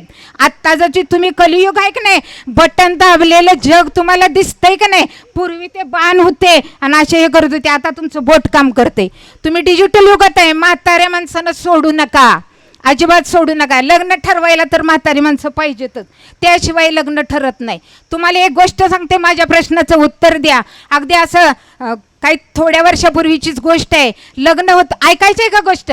कटाळा करायचं नाही, जातो म्हणायचं नाही कुणी. समारोपच आहे आज, होऊ दे झाडून काय असेल ती. आणि बघा तिथं परत लग्न ठरवायचं होतं, आणि सुटाबुटातली पोरं काय म्हणली, म्हातारा माणूस न्यायचं नाही, कशी तरी मुलगी मिळाल्या आपलं लग्न मोडलं जाईल. मग त्या मुलाचा वडील जरा हुशार होता हो, त्यानं काय केलं, एक मोठा बॉक्स तयार केला आणि ह्याच्यात म्हणलं लाडू चिवड्याचं पॅकेट आणलं या, आणि ती ठेवले. आणि त्यात एक जुनाट म्हातारा नेला. जुनाट म्हातारा त्या पॅकमधनं नेला आणि थोडीशी खिडकी उघडी ठेवली आणि त्याला जानवस घरात ठेवला. जानवस घर तुम्हाला माहिती आहे का? लग्न राहायला गेले, आता कार्यालय, आमच्यात कार्यालय नव्हतं आमच्या लग्नाला हो, अजिबात नव्हतं. अहो कुठं खेडेगावात मॅडम तुम्हाला सांगतो, आमची शाळा आमच्या गावात SD पण नव्हती. कुंडल माझं माहेर, SD पण नव्हती. आम्हाला आमच्या बाईने गोटीला काठी एक असं शिकलोय आम्ही. हातावर छड्या घेऊन पाडे पाठ केलेत. आज 30पर्यंतच्या पाड्याचं काही विचारा. त्यामुळं गणित सोपं आमचं. कुठला बी काय हिशेब करायचा असेल, बायकांचा बघा असेल, पटापट तोंडी सांगून रिकामा होतो आम्ही. मी कुठं आले होते, जरा बाजूला गेले. काय सांगत होते मॅडम मी आता? हां, जानवस घरात त्या म्हाताऱ्याला ठेवलं. ठेवल्यानंतर ही सगळी पॅन्ट सुटातली मुलं तिथं गेली आणि पुढं ती भेटाभेटी चालली. त्यावेळेस त्या ह्याच्यात एक म्हातारा होता, तो म्हटला अरे सगळी सुटाबुटातली आली ती, तुमच्या घरात कोण वयस्कर नाही काय? त्यांना का नाही आणलं तुम्ही? तर ही म्हटली, घाबरली एकदम. म्हटले आम्ही मुलगी देणार नाही, आमच्या प्रश्नाचं उत्तर द्या. तुम्ही सगळ्यांनी माझ्या प्रश्नाचं उत्तर दिलं पाहिजे आता बरं का. पूर्वीच्या लोकांचं ज्ञान आत्ता तुमच्या UPSCच्या परीक्षा काय आहेत का नाही, त्याच्यासाठी मी ही उदाहरण देते तुम्हाला. तर त्यांनी विचारलं आमच्या प्रश्नाचं उत्तर द्या. ते म्हणाले हां आता काय करायचं, ह्यानी तर आपल्याला प्रश्न टाकणार, आपल्याला तर उत्तर येणार आहे का? त्यांनी सांगितलं तुम्ही ह्या मांडवात आलाय, ही त्या मांडवात हिर आहे आणि ती हिर भरून कानवलं द्या तरच पुरगी देणार. कसा सोडवायचा ह्यो प्रश्न सगळ्या अधिकाऱ्यांनी पण मला सांगायचा. हिर भरून कानवलं द्या, सांगा हिर भरून कानवलं द्या, कसं द्यायचं विचारात पडली हो सगळी. ती पोरं गेली की जाणवच घरात आणि त्या मुलाच्या वडिलाला सांगितलं. अहो ती म्हातारा म्हणते पोरगी देणार नाही, काय करायचं आता, कशासाठी, तर आमच्या प्रश्नाचं उत्तर द्या तरच मुलगी मिळेल. काय बरं विहीर आलं का पाणी, तिथं विहीर कशाची असते, पाण्याचीच असते, प्रत्येक ठिकाणी पाणी आहे बघा.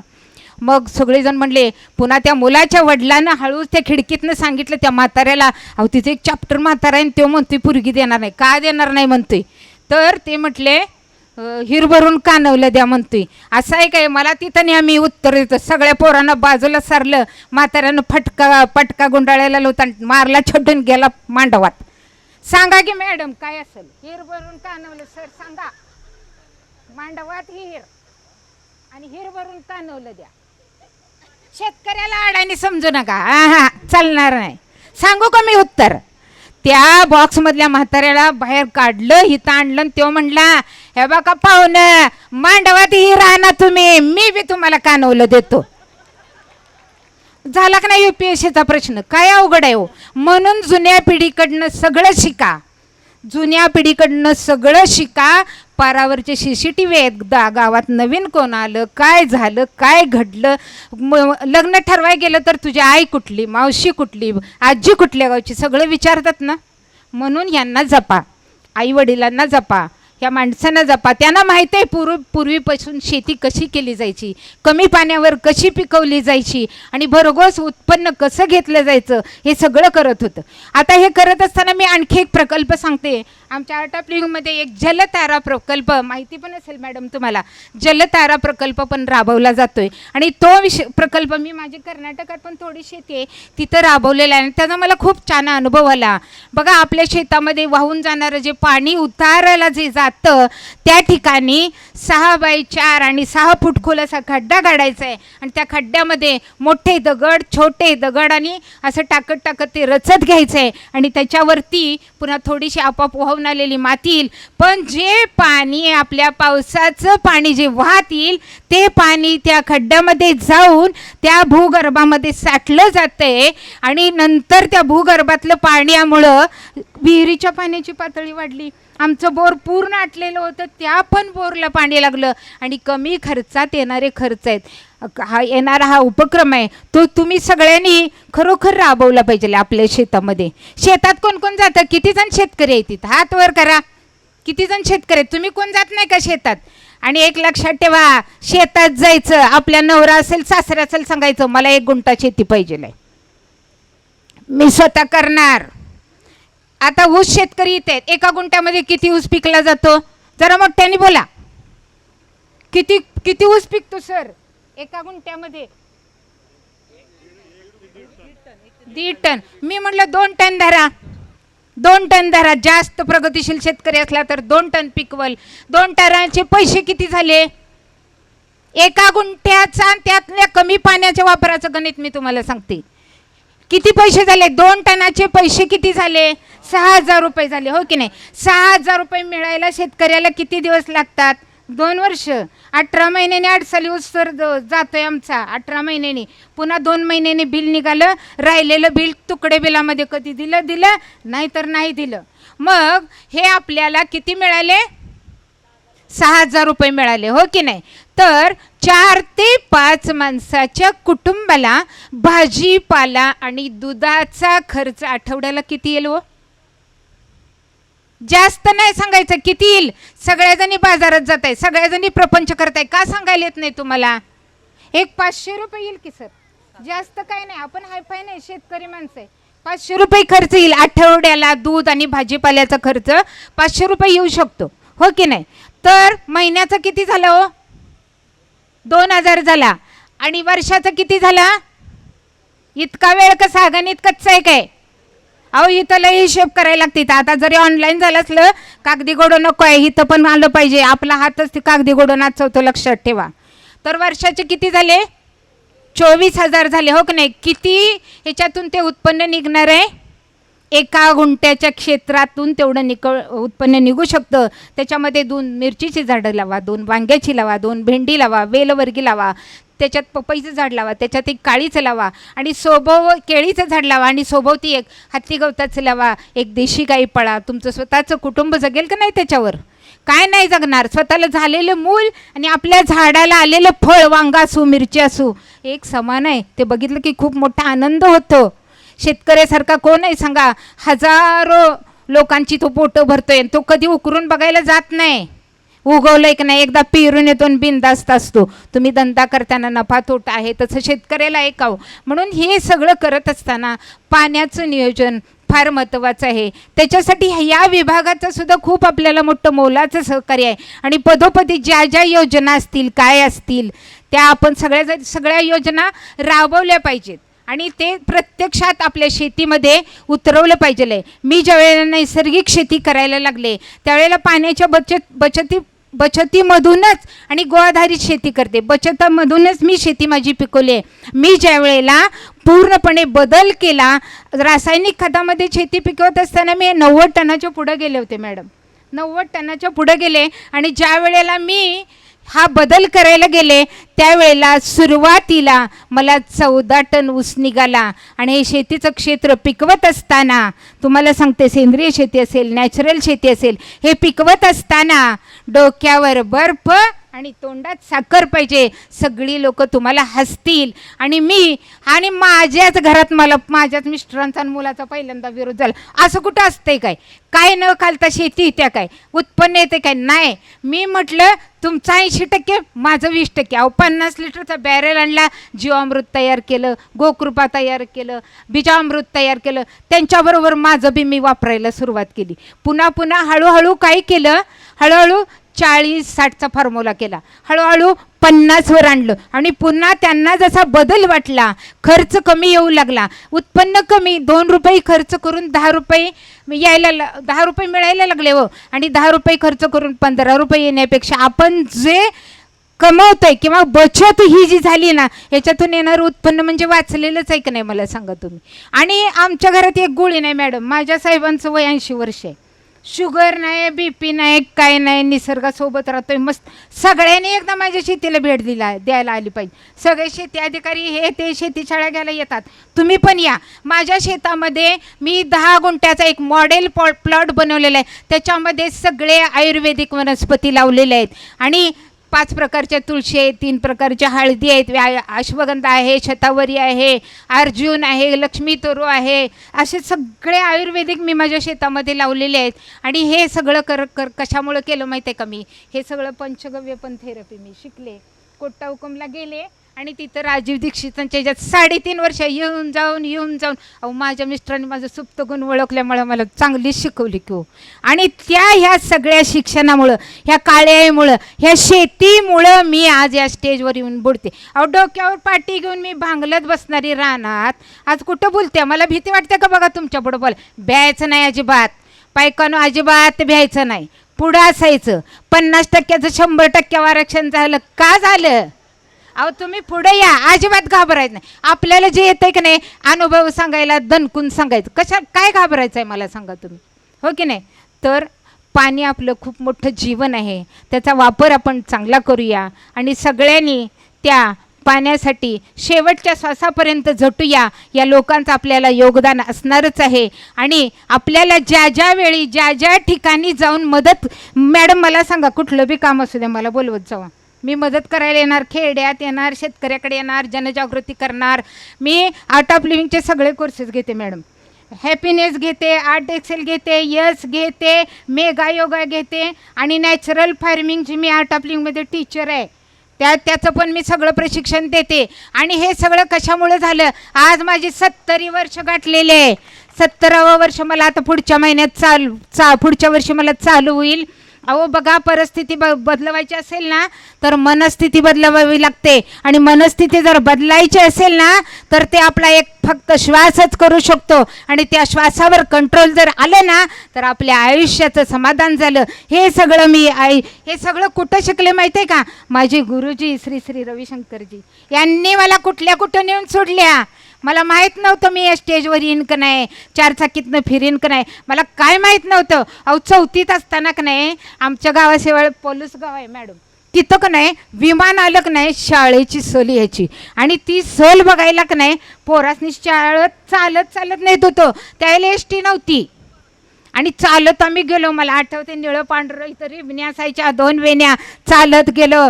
किर्लोस्करांचं विमान येऊन तिथं उतरलं आणि आम्ही अशी बसले होते, बघितलं विमान. अरे विमान असं असतं काय? मी मनात एकच प्रश्न केला, निस्वार्थपणानं आपण जी एक भावना निर्माण करतो ना, म्हटलं मला या विमानात का बसायला मिळेल का? 4थीत असताना माझ्या मनात जो प्रश्न आला, 5वी 6वी 7वी 8वीत असताना मला एअरफोर्समध्ये असणारा नवरा मिळाला. अहो 75 सालीच मला लग्न झाल्यावर 4-5 महिन्यानंच विमानातच बसवली. आजपर्यंत माझी पोरं बिन माझं मालक बी कुठं बी जायचं असलं नाही, तू विमानानंच जायचं म्हणते. अहो पोरगी परदेशात गेली, सगळं देश दाखवलं मॅडम मला. 3 वेळेला 3-3 महिने नेऊन सगळं देश दाखवलं, पण पाय जमिनीवर आणि माझ्या कृष्णेच्या पाण्यात आहेत. कृष्णेचं पाणी साधं नाही, कुठं बी लांबणार नाही, अजिबात नाही. तुम्हाला सांगते, आर्ट ऑफ लिव्हिंगमध्ये एक प्रसंग आला आणि दिव्य समाज निर्माण कोर्स होता सर, आणि ते कोर्स घ्यायला औरंगाबादचे काय म्हणते त्याला, काय म्हणते ते कलेक्टर असते त्यांना काय म्हणते तो, हां वेदमुत्ता सर सर यादव सर आहे काय तुम्ही? हा जय गुरुदेव. मी तुमचा किस्सा सांगणार होते सर सांगणार आहे सर. मग वेदमुत्ता सर होते आणि त्यांनी आमचा दिव्य समाज निर्माण कोर्स घेतला आणि तिथं का नाही सगळी शासकीय लोक होती व आणि सिव्हिल ड्रेसमध्ये असल्यामुळे मला माहीत नव्हती. आमच्या या सांगलीचे शशांकोत सर आहेत का नाही, त्यांनी मला तिथं पाठवलं. डोक्यावर पदर घेऊन मी खेड्यातली तिथं गेले हो. आणि गेल्यानंतर मग तिथं 2 दिवस कोर्स झाला आणि एक काहीतरी हॉट सीट प्रोसेस काहीतरी होती. सगळ्याजणी बसल्या, मला खुर्चीवर बसवलं. त्यांनी सांगितलं हसायचं नाही, सगळं स्वीकार करायचं. मी म्हटलं बरं. आणि एक तिथं मॅडम समोर होत्या, त्या म्हटल्या ह्या काकूबाई आल्यात ना, ह्या नुसत्या काकूबाईच दिसतात. अहो मला लागलं की, मी म्हटलं मी 100% कोर्स केला, मला या काकूबाई का म्हटल्या. मग त्या दिवशी मी माझा बोरी बिस्तारा घेतला आणि त्यांच्या रूममध्ये गेले, राहिले, त्यांच्यापाशी थांबले. त्या कुठल्या आहेत बघितलं, त्या इकडच्या महेशाळ कॉलेजच्या प्रिन्सिपाल कोणतरी होत्या. मग दुसऱ्या दिवशी आमचा कोर्स संपला आणि आमच्या वेदमुत्ता सरांनी सांगितलंय ज्यांना कोणाला कोर्स अनुभव सांगायचा आहे त्यांनी पटकन स्टेजवर या. मग मी डिवसले त्या मॅडमना, मॅडम जावा की, मी तर काकूबाई तुम्ही जाऊन सांगा की. त्यावेळेस बघा त्या वेदमुत्ता सरांची आणि माझी नजर झाली. काय झालं माहीत नाही, पळत स्टेजवर आले मॅडम. त्या दिवशी पहिल्यांदा माईक हातात घेतलाय. म्हटलं ज्यांनी मला सुदर्शन क्रिया दिली त्यांना माझा सॅल्यूट. आणि सांगते मॅडम लक्षात ठेवा, बोरगावातनं एकच ठिणगी आल्या पण वनवा पेटवल्याशिवाय सोडणार नाही. आणि तो आवाज, ती रग कृष्णेच्या पाण्याची सगळ्यांच्या ह्याच्यात भरू द्या, सगळ्या जगाला लोळणं घ्यायला लावूया. असं हे कृष्णेचं पाणी आहे आणि हे सगळी साथीदार आपल्या सोबत आहेत. घाबरू नका, चांगल्या हातात एक एक शस्त्र घेऊन सगळ्या महिला उभा राहा. मला कुठं पण बोलवा, मी तुम्हाला मदतीला उभा आहे. माझे सर आहेत सर, तुम्हाला जय गुरुदेव. आणि मला माहीत नाही मी कुठंतरी जरा जास्त वाद गेले काय, पण लक्षात ठेवा, एक जरी विचार तुम्ही मनात घेऊन गेला ना, आडात असलं तर घागरीत येईल हो. तुमच्यात आलं तर तुमचे मुलं शिकतील, सुना शिकतील, होय की नाही. चांगलं वातावरण ठेवा, हळू शब्दात बोला.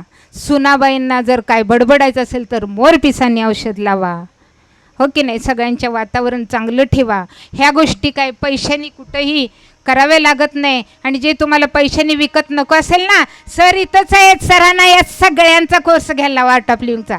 सर आणि मी बरोबरच TTP केला. हा नाही सर, आम्ही सोबतच TTP केलं आहे. मॅडम सगळ्यांनी कोर्स करा. खरोखर मला पण बोलवा. माझ्या 70 वर्षाची ऊर्जा जरा बघा तुम्ही. खरोखर बोलवा सरांना, मला बोलवा. बरीच लोक आहेत तिथं. तुमच्या शासनाचा मला कोर्स घ्यायचा आहे. अहो पाण्यापासनं, विहिरीपासनं, शेतापासनं, पिकापासनं, कुटुंबापासनं मी जरा खूप लांब गेले. जरा काहीतरी मला जो बोलण्यातलं चुकलं असेल, मी खेडेगावातून आलेलं आहे, पण मला खूप छान वाटलं. तुम्ही माझे 2 शब्द इतक्या आनंदाने समाधानाने सगळं ऐकून घेतलं का नाही. मला 3-4 तास सगळीकडे बोलवतात. शेतकऱ्यांचे मेळावे असतात का नाही, 11 माझी लेक्चर झाले तिथं दत्त शिरोळ फॅक्टरीला. मग आपलं काय मॉब बघून बोलायचं, सांगायचं सगळं असतं. सर मला एकदा चांगलं याच्यासाठी मला आणखी एकदा बोलवा आणि कोर्ससाठी बोलवा. तुम्ही सगळेजण माझे पार्टिसिपेट येणार ना, चालतंय. जय गुरुदेव. एकदाच मी गायीची प्रार्थना करते. सगळ्यांनी डोळे बंद करूया आणि हात जोडूया. नमो गव्यश्री मार्तभ्या सौरयज्ञ एवच नमो ब्रह्मसूता भरश्चम्या पवित्रभ्यो नमो नमः पवित्रभ्यो नमो नमः पवित्रभ्यो नमो नमः. बोला पुंडलिक वरदा हरी विठ्ठल श्री ज्ञानदेव तुकाराम. जय गुरुदेव. जय नमस्कार. गुरुदेव. रामकृष्ण हरी. आणि यानंतर सौभाग्यश्री भालचंद्र जोशी ह्या प्रगतशील महिला आहेत आमच्या शोभाताईंसारख्याच. त्यांचा विषय आहे आधुनिक शेती. पाहूया त्यांचे अनुभव, त्यांचं मार्गदर्शन. सुरुवातीला मी माझ्या सद्गुरूंना आणि माझ्या शेती क्षेत्रातील सर्व गुरुजनांना नमस्कार करून आपल्यासमोर माझा विषय मांडण्याचा मी प्रयत्न करत आहे. तर मी माझा सुरुवातीला परिचय देते. माझं नाव सौभाग्यश्री भालचंद्र जोशी आणि मी गेली 17 वर्ष ऊस शेतीमध्ये कार्यरत आहे. तर सुरुवातीला पारंपरिक शेती करत करत मी आधुनिक शेतीकडे कशी वळे या विषयावर मी थोडं आपल्याशी बोलणार आहे. तर ज्या काही गोष्टी तुम्हाला बऱ्याचशा आता आधुनिक शेतीतल्या माहितीच आहेत, कारण यूट्यूब गुगल या माध्यमातून आपण बऱ्याचशा गोष्टी शिकलो आहे. तरी पण माझा एक छोटासा प्रयत्न आहे की आपण जमिनीशी नाळ जोडून आधुनिकतेकडे कसं वळू शकतो याबद्दल एक माझा काही अनुभव मी आपल्याशी शेअर करणार आहे. तर सुरुवातीला आमची शेती सगळी वाट्यांनी दिलेली होती आणि त्यामुळे सगळा लॉस होता शेतीमध्ये. आणि पूर्वी बैलाची मशागत वगैरे असं सगळं होतं. तर जेव्हा मी 2007ला शेती करायची हे ठरवलं त्यावेळी पारंपरिक शेतीतून काही फायदा होईल असं कधी वाटत नव्हतं. त्यामुळे मी थोडी अशी मनात माझ्या भावना होती की आपण ह्यात चेंज केला पाहिजे, बदललं पाहिजे. तर काय करायचं असं करत सुरुवातीला मी एक केलं की स्वतः सगळं शेतीमध्ये लक्ष घालायचं, स्वतः काम करायचं आणि शेती करायची. मग पहिल्या पिकामध्ये जसा भुताचा डाव असतो तसं पहिलं पीक माझं सगळं लॉसमध्ये गेलं. आणि त्यानंतर मग माझं मन बेचैन झालं की सगळा लॉस आपण जर करत राहिलो तर अवघड होईल. त्यानंतर ॲग्रोवन या पेपरचा मी सुरुवातीला वाचन सुरू केलं आणि त्यातून मला अनेक शास्त्रज्ञ मान्यवरांचे लेख वाचायला मिळाले आणि त्यातून माझ्या शेतीच्या विचारांमध्ये करण्यामध्ये बराचसा बदल होत गेला. तर पहिली 1-2-3 वर्ष माझी अशीच गेली. त्यानंतर ॲग्रोवनमधून डॉक्टर देवळाणकर ज्यांच्या नावाने कल्याण सोना ही जात गव्हाची संशोधित त्यांनी केलेली प्रसिद्ध आहे, त्या कृषी तज्ज्ञांशी माझा संपर्क आला फोनवरून आणि तिथून मला संपूर्ण मार्गदर्शन त्या सरांनी केलं की बाबा खताच्या निविष्ठा, कीटकनाशकं जे काही शेतीमध्ये करायचे बदल आहेत ते कसे करायचे आणि आधुनिकतेची साथ घेत घेत पारंपरिक शेती पण बरोबर घेऊन तुम्ही कसं प्रगती करू शकता, शेतीचं उत्पन्न कसं वाढवू शकता यावर त्या सरांचं मला खूप चांगलं मोलाचं मार्गदर्शन मिळालं. तर हे करत असताना मी कधीही मातीकडे दुर्लक्ष नाही केलं. आधुनिकतेची जोड तर अवश्यच घ्यायला हवे, कारण आता पूर्वीसारखं काही मशागती म्हणा किंवा हे सगळं यांत्रिकीकरणावर आलेलं आहे. ट्रॅक्टर किंवा पॉवर टिलर याच्या साह्यानं आपण बरीचशी शेतीची कामं करतो. तर हे करत असताना रासायनिक खतांचा वापर आपण बेसुमार करतो. पाणी इकडं सोडायचं आणि तिकडं तळं साठल्यावर खडा टाकून डुब्बा आवाज आला की दार बंद करायची, अशी जुनी शेती. तर ह्यात बदल केला पाहिजे. आणि आता सिंचनाच्या तर आधुनिक सोयी मी तुम्हाला सांगायची काय, तुम्ही त्यातलेच आहात सगळे. तर सिंचनाच्या आधुनिक सोयी तर आहेतच, पण त्यांचा वापर आम्ही करत असताना आमची बरीचशी खर्चिक कामं जी मजुराकडनं आम्हाला करायला लागायची ती सगळी बंद झाली. ड्रीपमधून आम्ही आता फर्टिगेशन करतो, जीवाणू सोडतो, जे मातीसाठी उपयुक्त आहे ते करणं गरजेचं होतं. आता स्मार्ट शेती करत असताना बऱ्याचशा गोष्टी नवीन नवीन तंत्रज्ञान अवलंबणं हे शेतकऱ्यासाठी इतकं सोपं नाही आहे, कारण त्याची खर्चाचा बाजूचा जर विचार केला आपण तर ते सगळ्या शेतकऱ्यांना शक्य नाही आहे. जे छोटे शेतकरी आहेत त्यांनी काय करायचं हा एक प्रश्न आहे, पण जे 2 एकराच्या पुढचे शेतकरी आहेत त्यांना ते शक्य आहे.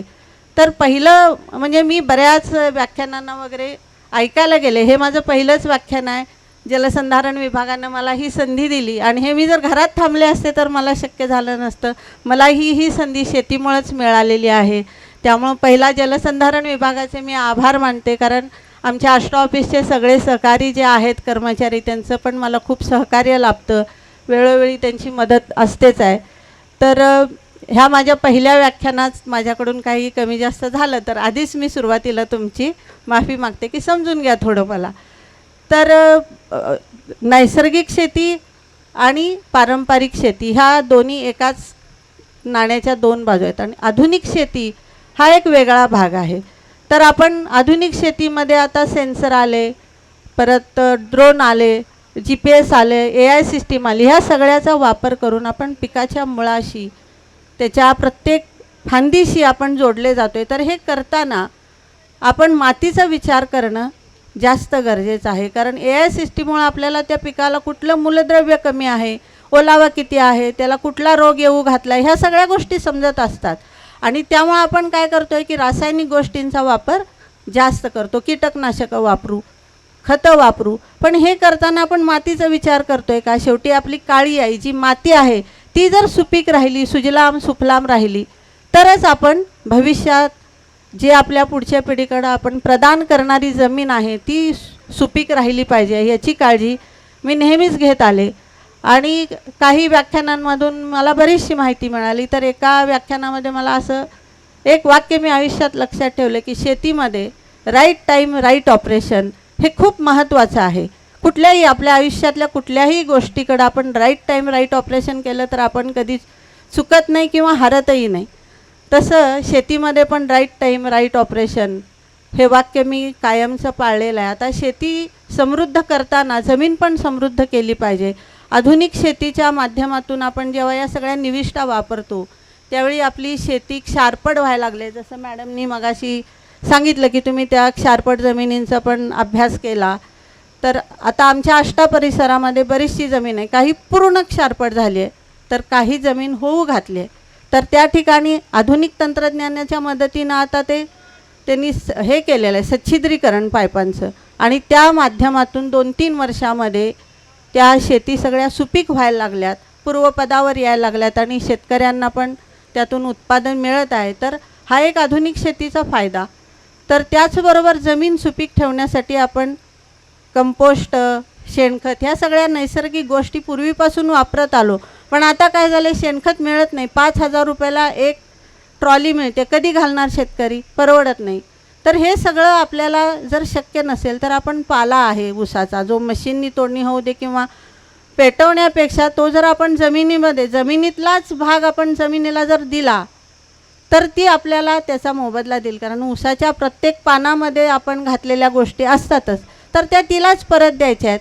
आणि त्याचं जर व्यवस्थापन आपण व्यवस्थित केलं, जीवाणू सोडले पाचट कुचवणारे, तर आपली जमीन सुपीक होती, तिचा सेंद्रिय कर्ब वाढतो आणि त्यामुळं जमिनीचा पोत चांगला राहतो. पुढची पिकं वेगवेगळ्या पद्धतीने आपण कितीही घेऊ द्या, प्रत्येक पीक हे आपल्याला चांगल्याच पद्धतीने मिळत जातं.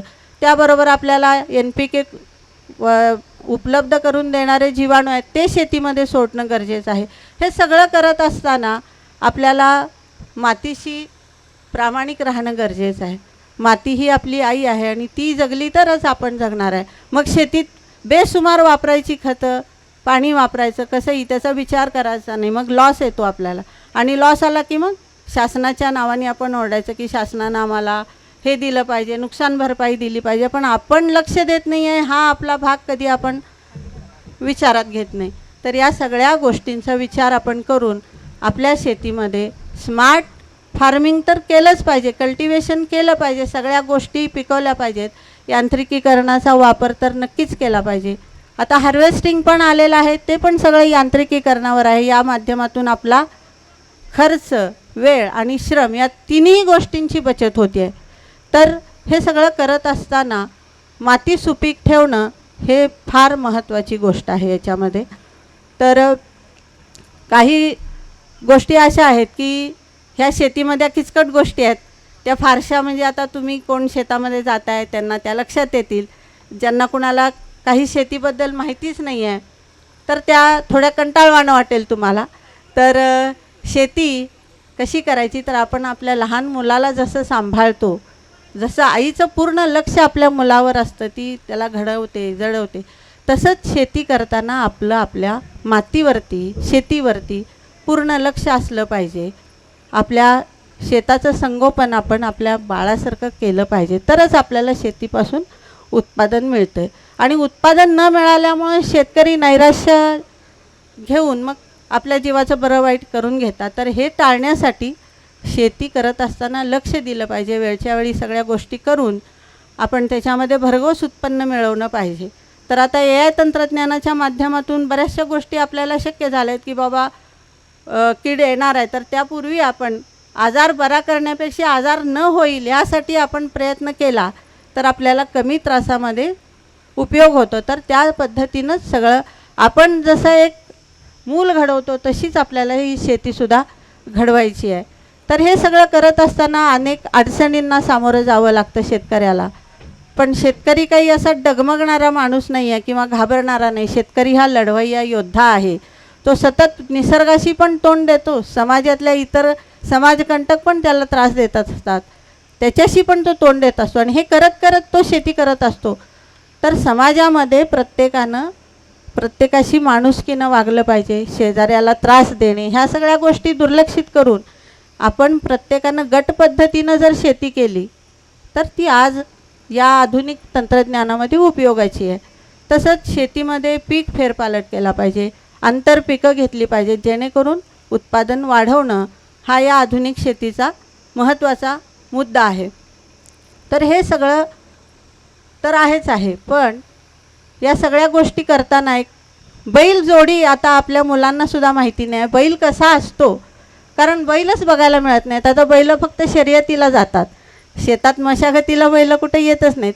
मग ते आपण स्टेटसवर फोटो दाखवायचे, हां हा शर्यतीत पहिला आला दुसरा आला. तर आधुनिकतेमुळे काय झालं की बैल ही संकल्पना शेतातून निघून गेली आणि शेतीमध्ये बैलाची जी लाळ पडत होती त्यातून जे जीवाणूंचं संवर्धन मातीमध्ये होत होतं तेही सगळं बंद झालं आहे. त्यामुळं आपल्याला आता जीवाणू बाहेरून सोडावे लागत आहेत. जे पूर्वी निसर्गात मिळत होतं ते आपल्याला आता पैशांनी खर्च करून शेतीमध्ये घालवावं लागते. पण हे करणंही गरजेचं आहे, कारण सगळ्या गोष्टीचा मातीशी संपर्क आहे आणि माती जर नापीक झाली तर आपण पुढं खाणार काय.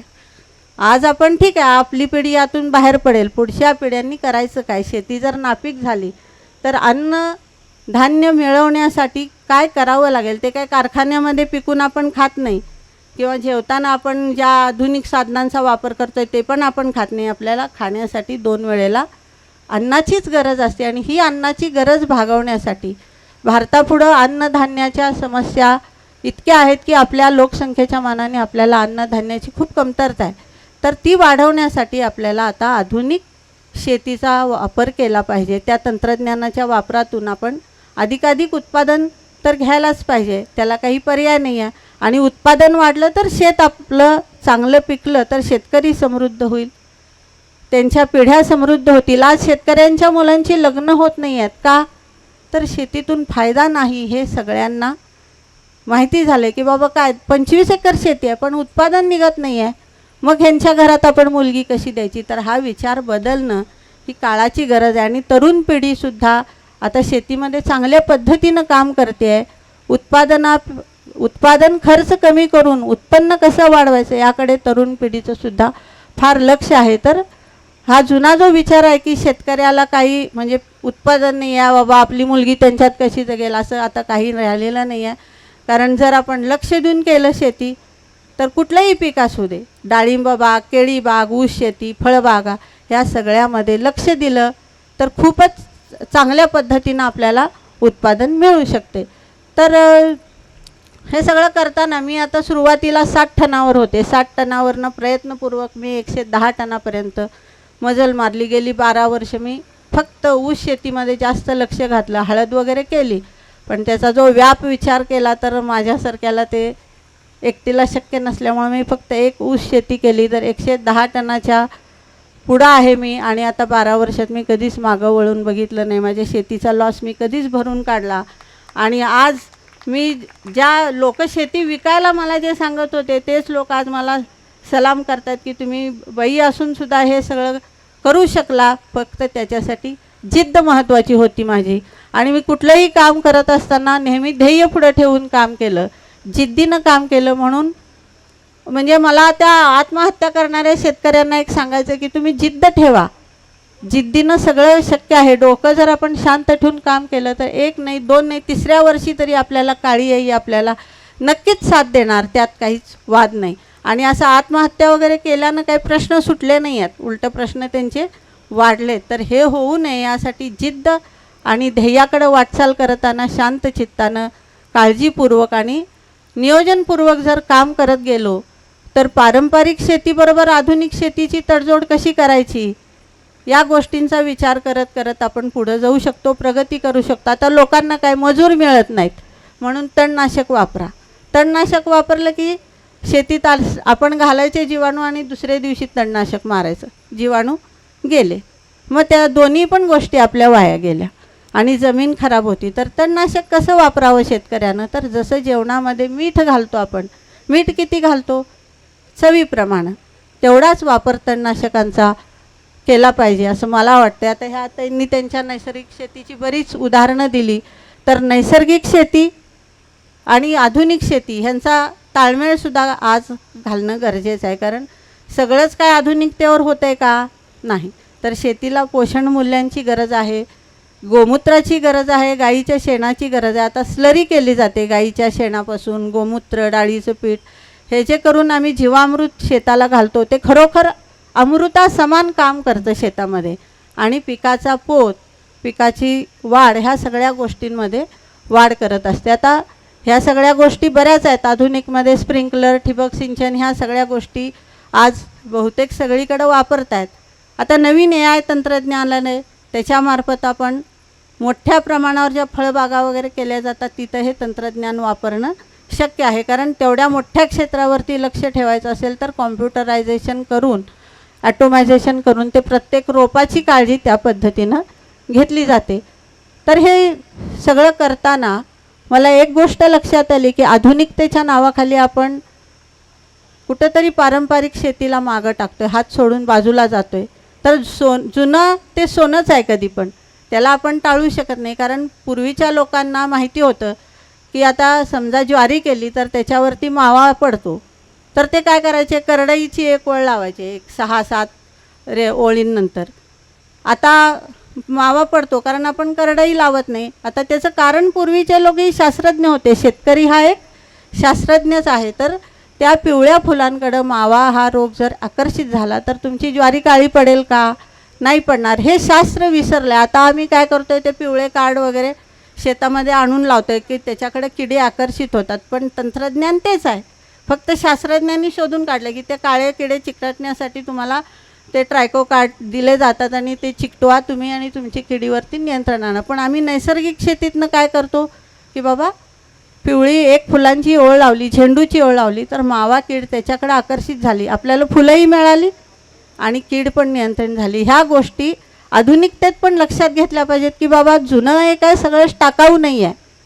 आधुनिकतेचा मंत्र तुम्ही जरी जपला तरी जुनं काही टाकाऊ न करता त्याचा पुरेपूर वापर करून तुम्ही शेती करावी. आता हे बऱ्याचशा आधुनिकतेच्या हार्वेस्टिंगच्या गोष्टी आहेत, हे सगळ्या आज तुम्ही व्हिडिओ पण बघताय की ऊस तोडणी यंत्र, गहू कापणी यंत्र, हे सगळं आलेलं आहे. ह्याच्यामध्ये नक्कीच आपला शेतकऱ्यांचा वेळ वाचतोय. पण उत्पादन वाढवण्यासाठी ज्या काही गोष्टी आहेत त्या पारंपरिक शेतीनुसार आणि आधुनिकतेची त्याला सांगड घालत घालत आपण केल्या पाहिजेत. पहिलं काम आहे की आपण सुपीकता टिकवली पाहिजे जमिनीची, जी पुढं आपण हस्तांतरित करणार आहे. ह्या माती या विषयावर तर फार महत्त्वाचं काम आहे की जर माती नापीक झाली तर काय करणार आहे आपण. तर माती सुपीक ठेवण्यासाठी जितके काही आपण प्रयत्न करू शकतो ते केले पाहिजेत. आता आजकाल ग्रीन म्हणजे ते ह्याच्यावरती आपलं शेडनेटमध्ये शेती केली जाते, फुलांच्या वगैरे बागा तिथं केल्या जातात, ग्रीन हाऊस केले जातात. पण ह्या गोष्टीसुद्धा पर्यावरणाला त्रासदायक आहे. त्यातून जे हीट निर्माण होती त्यातून आपलं पर्यावरणाचा ऱ्हास होतो आहे. पण आता आधुनिकतेला तर पर्याय नाही आहे, पण ह्या सगळ्यांनीच जर ग्रीन हाऊस केले तर मग पर्यावरणाचं काय होईल, हा विचार करून जुन्या ज्या गोष्टी आहेत त्या टिकवणं तितकंच गरजेचं आहे. आता हे सगळं करत करत आपण जमीन सुधारली पाहिजे, पाण्याचा वापर काटकसरीनं केला पाहिजे, कारण पाणी हे जीवन आहे आणि सर्व सूक्ष्मजीवांना पाण्याशिवाय काही दुसरा पर्याय नाही आहे. पाण्याला दुसरा पर्याय नाही आहे, तसा अन्नालाही दुसरा पर्याय नाही आहे. अन्न आणि पाणी ह्या दोन आपल्या महत्त्वाच्या गरजा आहेत आणि तो भागवणारा शेतकरी आहे. शेतकरी कसा आहे तर दिलदार आहे. तो कुठल्याही संकटांना, निसर्गाच्या ताकदीलासुद्धा तोंड देऊन शेती करत असतो. तर त्याला हे बळ देण्यासाठी असे हे कार्यक्रम आयोजित केले जातात आणि त्यातून काही मार्गदर्शन मिळतं, काही दिलं जातं, काही घेतलं जातं. तर माझ्या मतानुसार की जे आपल्या लालबहादूर शास्त्रींचं जे ब्रीदवाक्य होतं की जय जवान जय किसान, जसा संरक्षणासाठी जवान गरजेचा आहे तसा देश जगवण्यासाठी किसानसुद्धा गरजेचा आहे. आणि किसान जगला तरच शेत जगेल. तर आपण आपल्या प्रयत्नातून, शेतीच्या नवीन नवीन उपक्रमातून शेताला, देशाला सुजलाम सुफलाम करावं, आपली जमीन सुपीक ठेवावी आणि लालबहादूर शास्त्रींचा जो मंत्र होता जय किसान जय जवान हा खऱ्या अर्थानं पूर्ण करावा असं मला वाटतं. एवढं बोलून मी माझं विषय थांबवते. मला शांत चित्तानं ऐकून घेतल्याबद्दल धन्यवाद. या समारोप समारंभाचे प्रमुख पाहुणे सन्माननीय श्रीमती नीता कट्टे मॅडम, उपवन संरक्षक, वन विभाग सांगली यांनी आपलं मनोगत व्यक्त करावं ही विनंती करीत आहो. सन्माननीय नीता कट्टे मॅडम. माननीय नामदार श्री राधाकृष्ण विखे पाटील साहेब, मंत्री जलसंपदा, यांच्या संकल्पनेतून साकार होत असलेला हा जलव्यवस्थापन कृती पंधरवड्याच्या निमित्तानं आयोजित सांगता समारंभासाठी मी या ठिकाणी उपस्थित आहे. सर्वप्रथम आयोजकांना मी धन्यवाद देते की तुम्ही या कार्यक्रमाला मला बोलवलंत. कारण माननीय मंत्री महोदयांनी हा जो 15वडा साजरा करायचा ठरवलं, त्याच्या पाठीमागचा उद्देश किंवा ही जी मोहीम करायची ठरवलं त्याच्या पाठीमागचं जे काही त्यांची संकल्पना आहे ती निश्चितच खूप महत्त्वाची आहे. यामध्ये जल हा मोठा विषय आणि त्या अनुषंगानं असणारे वेगवेगळे समस्या आणि त्याच्यावरती करण्यात येणाऱ्या किंवा करावयाच्या उपाययोजना याचा कुठेतरी तळागाळापर्यंत जाऊन एक साकल्याने विचार करून त्याच्यावरती मार्ग काढून आपल्याला भविष्यासाठी हे जे अमृत आहे किंवा हे आपल्याकडे जे एक मोठं असं आपल्याला मिळालेलं वरदान आहे हे टिकवून ठेवण्यासाठी त्याच्यावरती काम करणं अत्यंत महत्त्वाचं आहे आणि आजच्या काळाची गरज आहे. तर या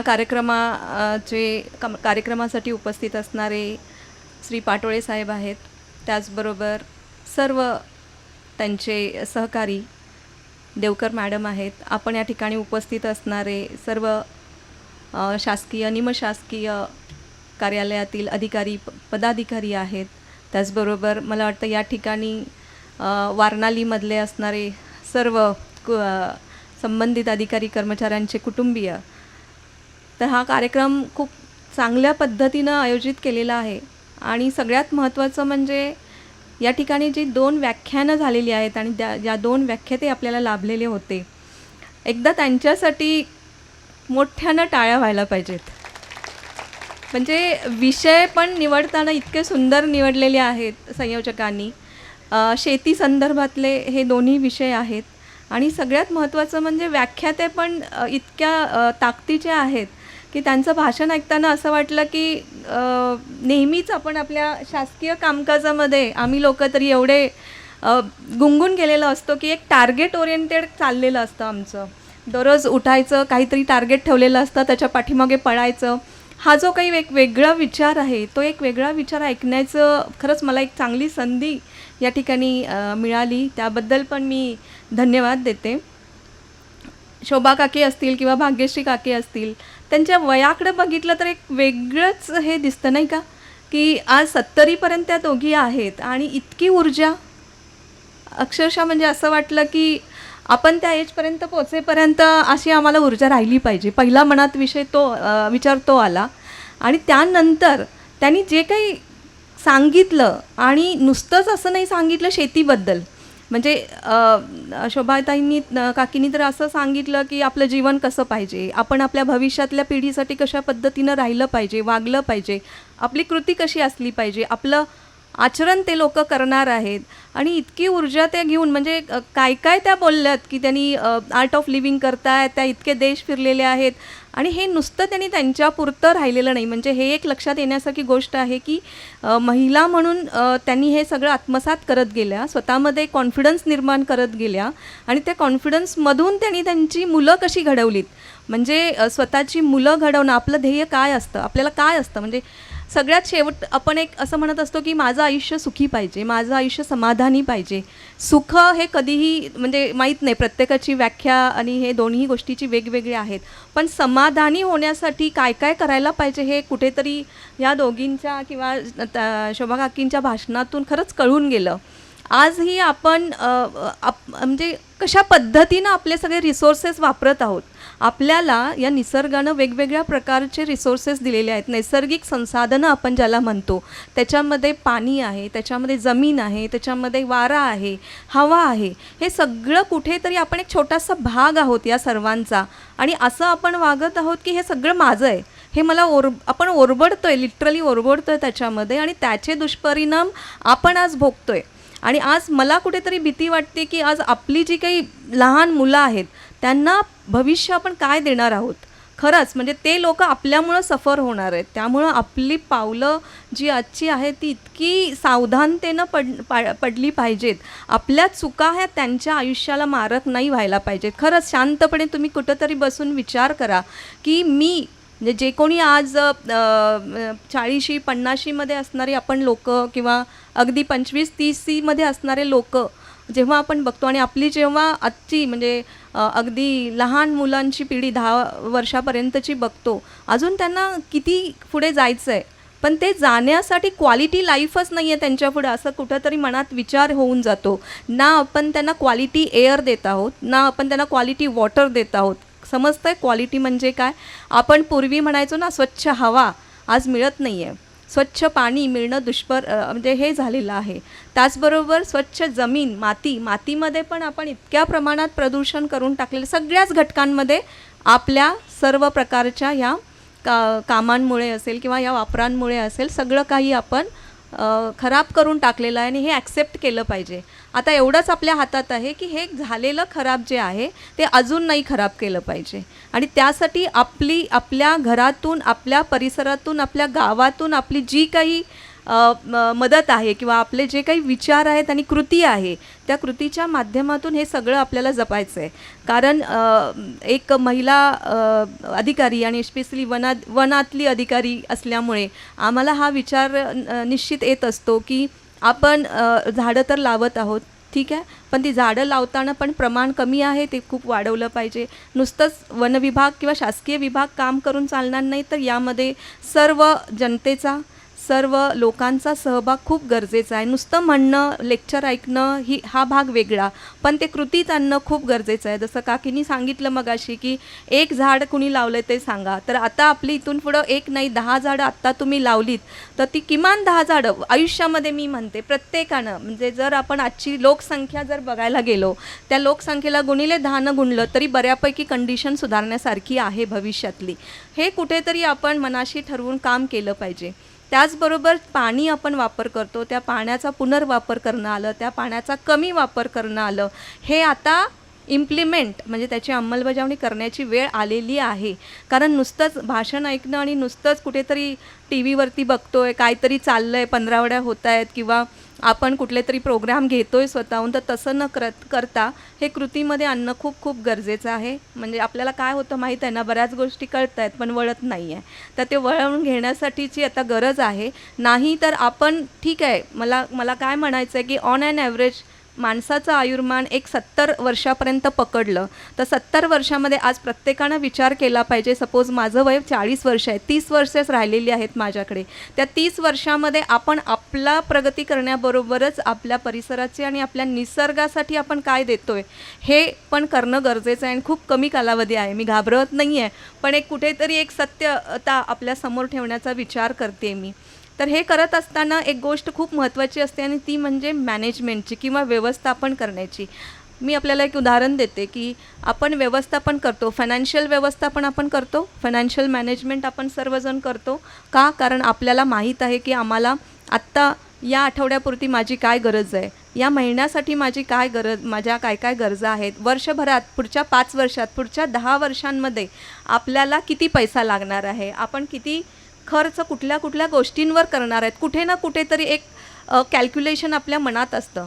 जसं आपण फायनान्शियल मॅनेजमेंटबद्दल खूप काय असतो की अगदी जपून करत असतो, त्याच पद्धतीनं आपल्याला वॉटर मॅनेजमेंट करता आलं पाहिजे. त्याचबरोबर काही गोष्टी अशा असतात की ते टाईम मॅनेजमेंट असतात, असे सगळे मॅनेजमेंट आहेत. पण आज आपण या फोरममध्ये बसल्यानंतर असं वाटतं की वॉटर मॅनेजमेंट पण आपण करणं गरजेचं आहे.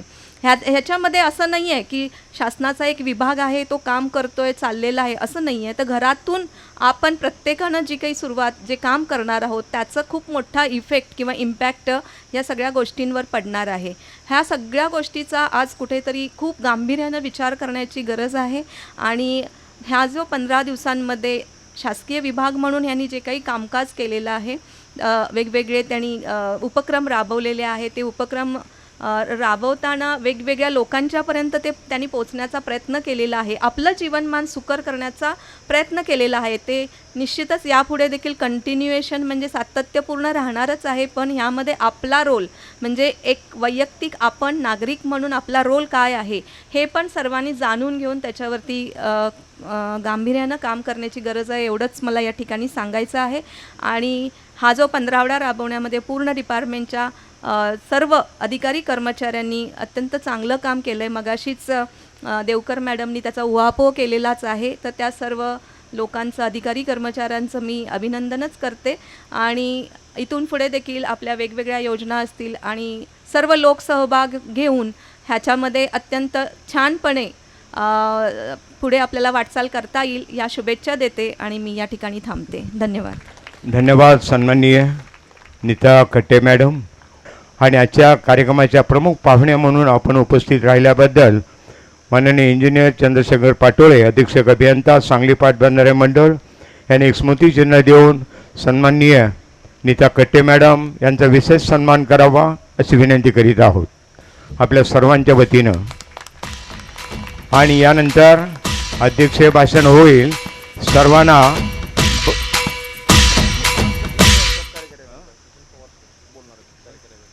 सचिन पवार साहेब, कार्यकारी अभियंता यांनी आपले विचार व्यक्त करावेत अशी विनंती आहे. कार्यक्रमाच्या प्रमुख पाहुण्या श्रीमती नीता कट्टे आणि देवकर मॅडमनी खास मुलुक मैदानी तोफ मागवलेल्या शोभा पाकले मॅडम.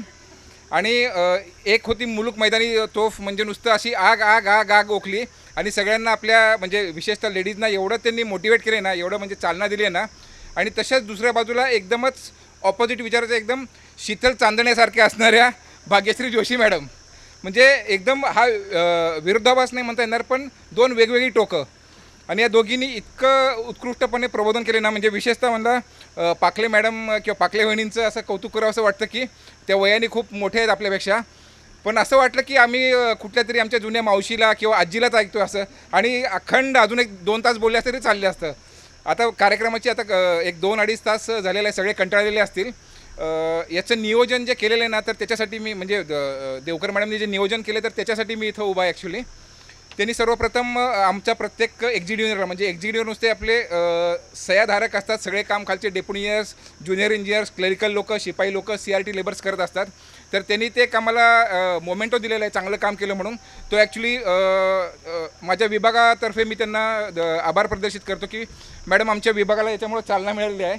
त्यांनी आता जरी एक मूर्ती म्हणून आम्हाला उभं केलं असेल ना, तर ते ॲक्च्युली जो मोमेंटो मिळाला आहे तो पूर्ण विभागाचा आहे, असा प्रत्येक विभागाला त्यांनी दिलेला आहे.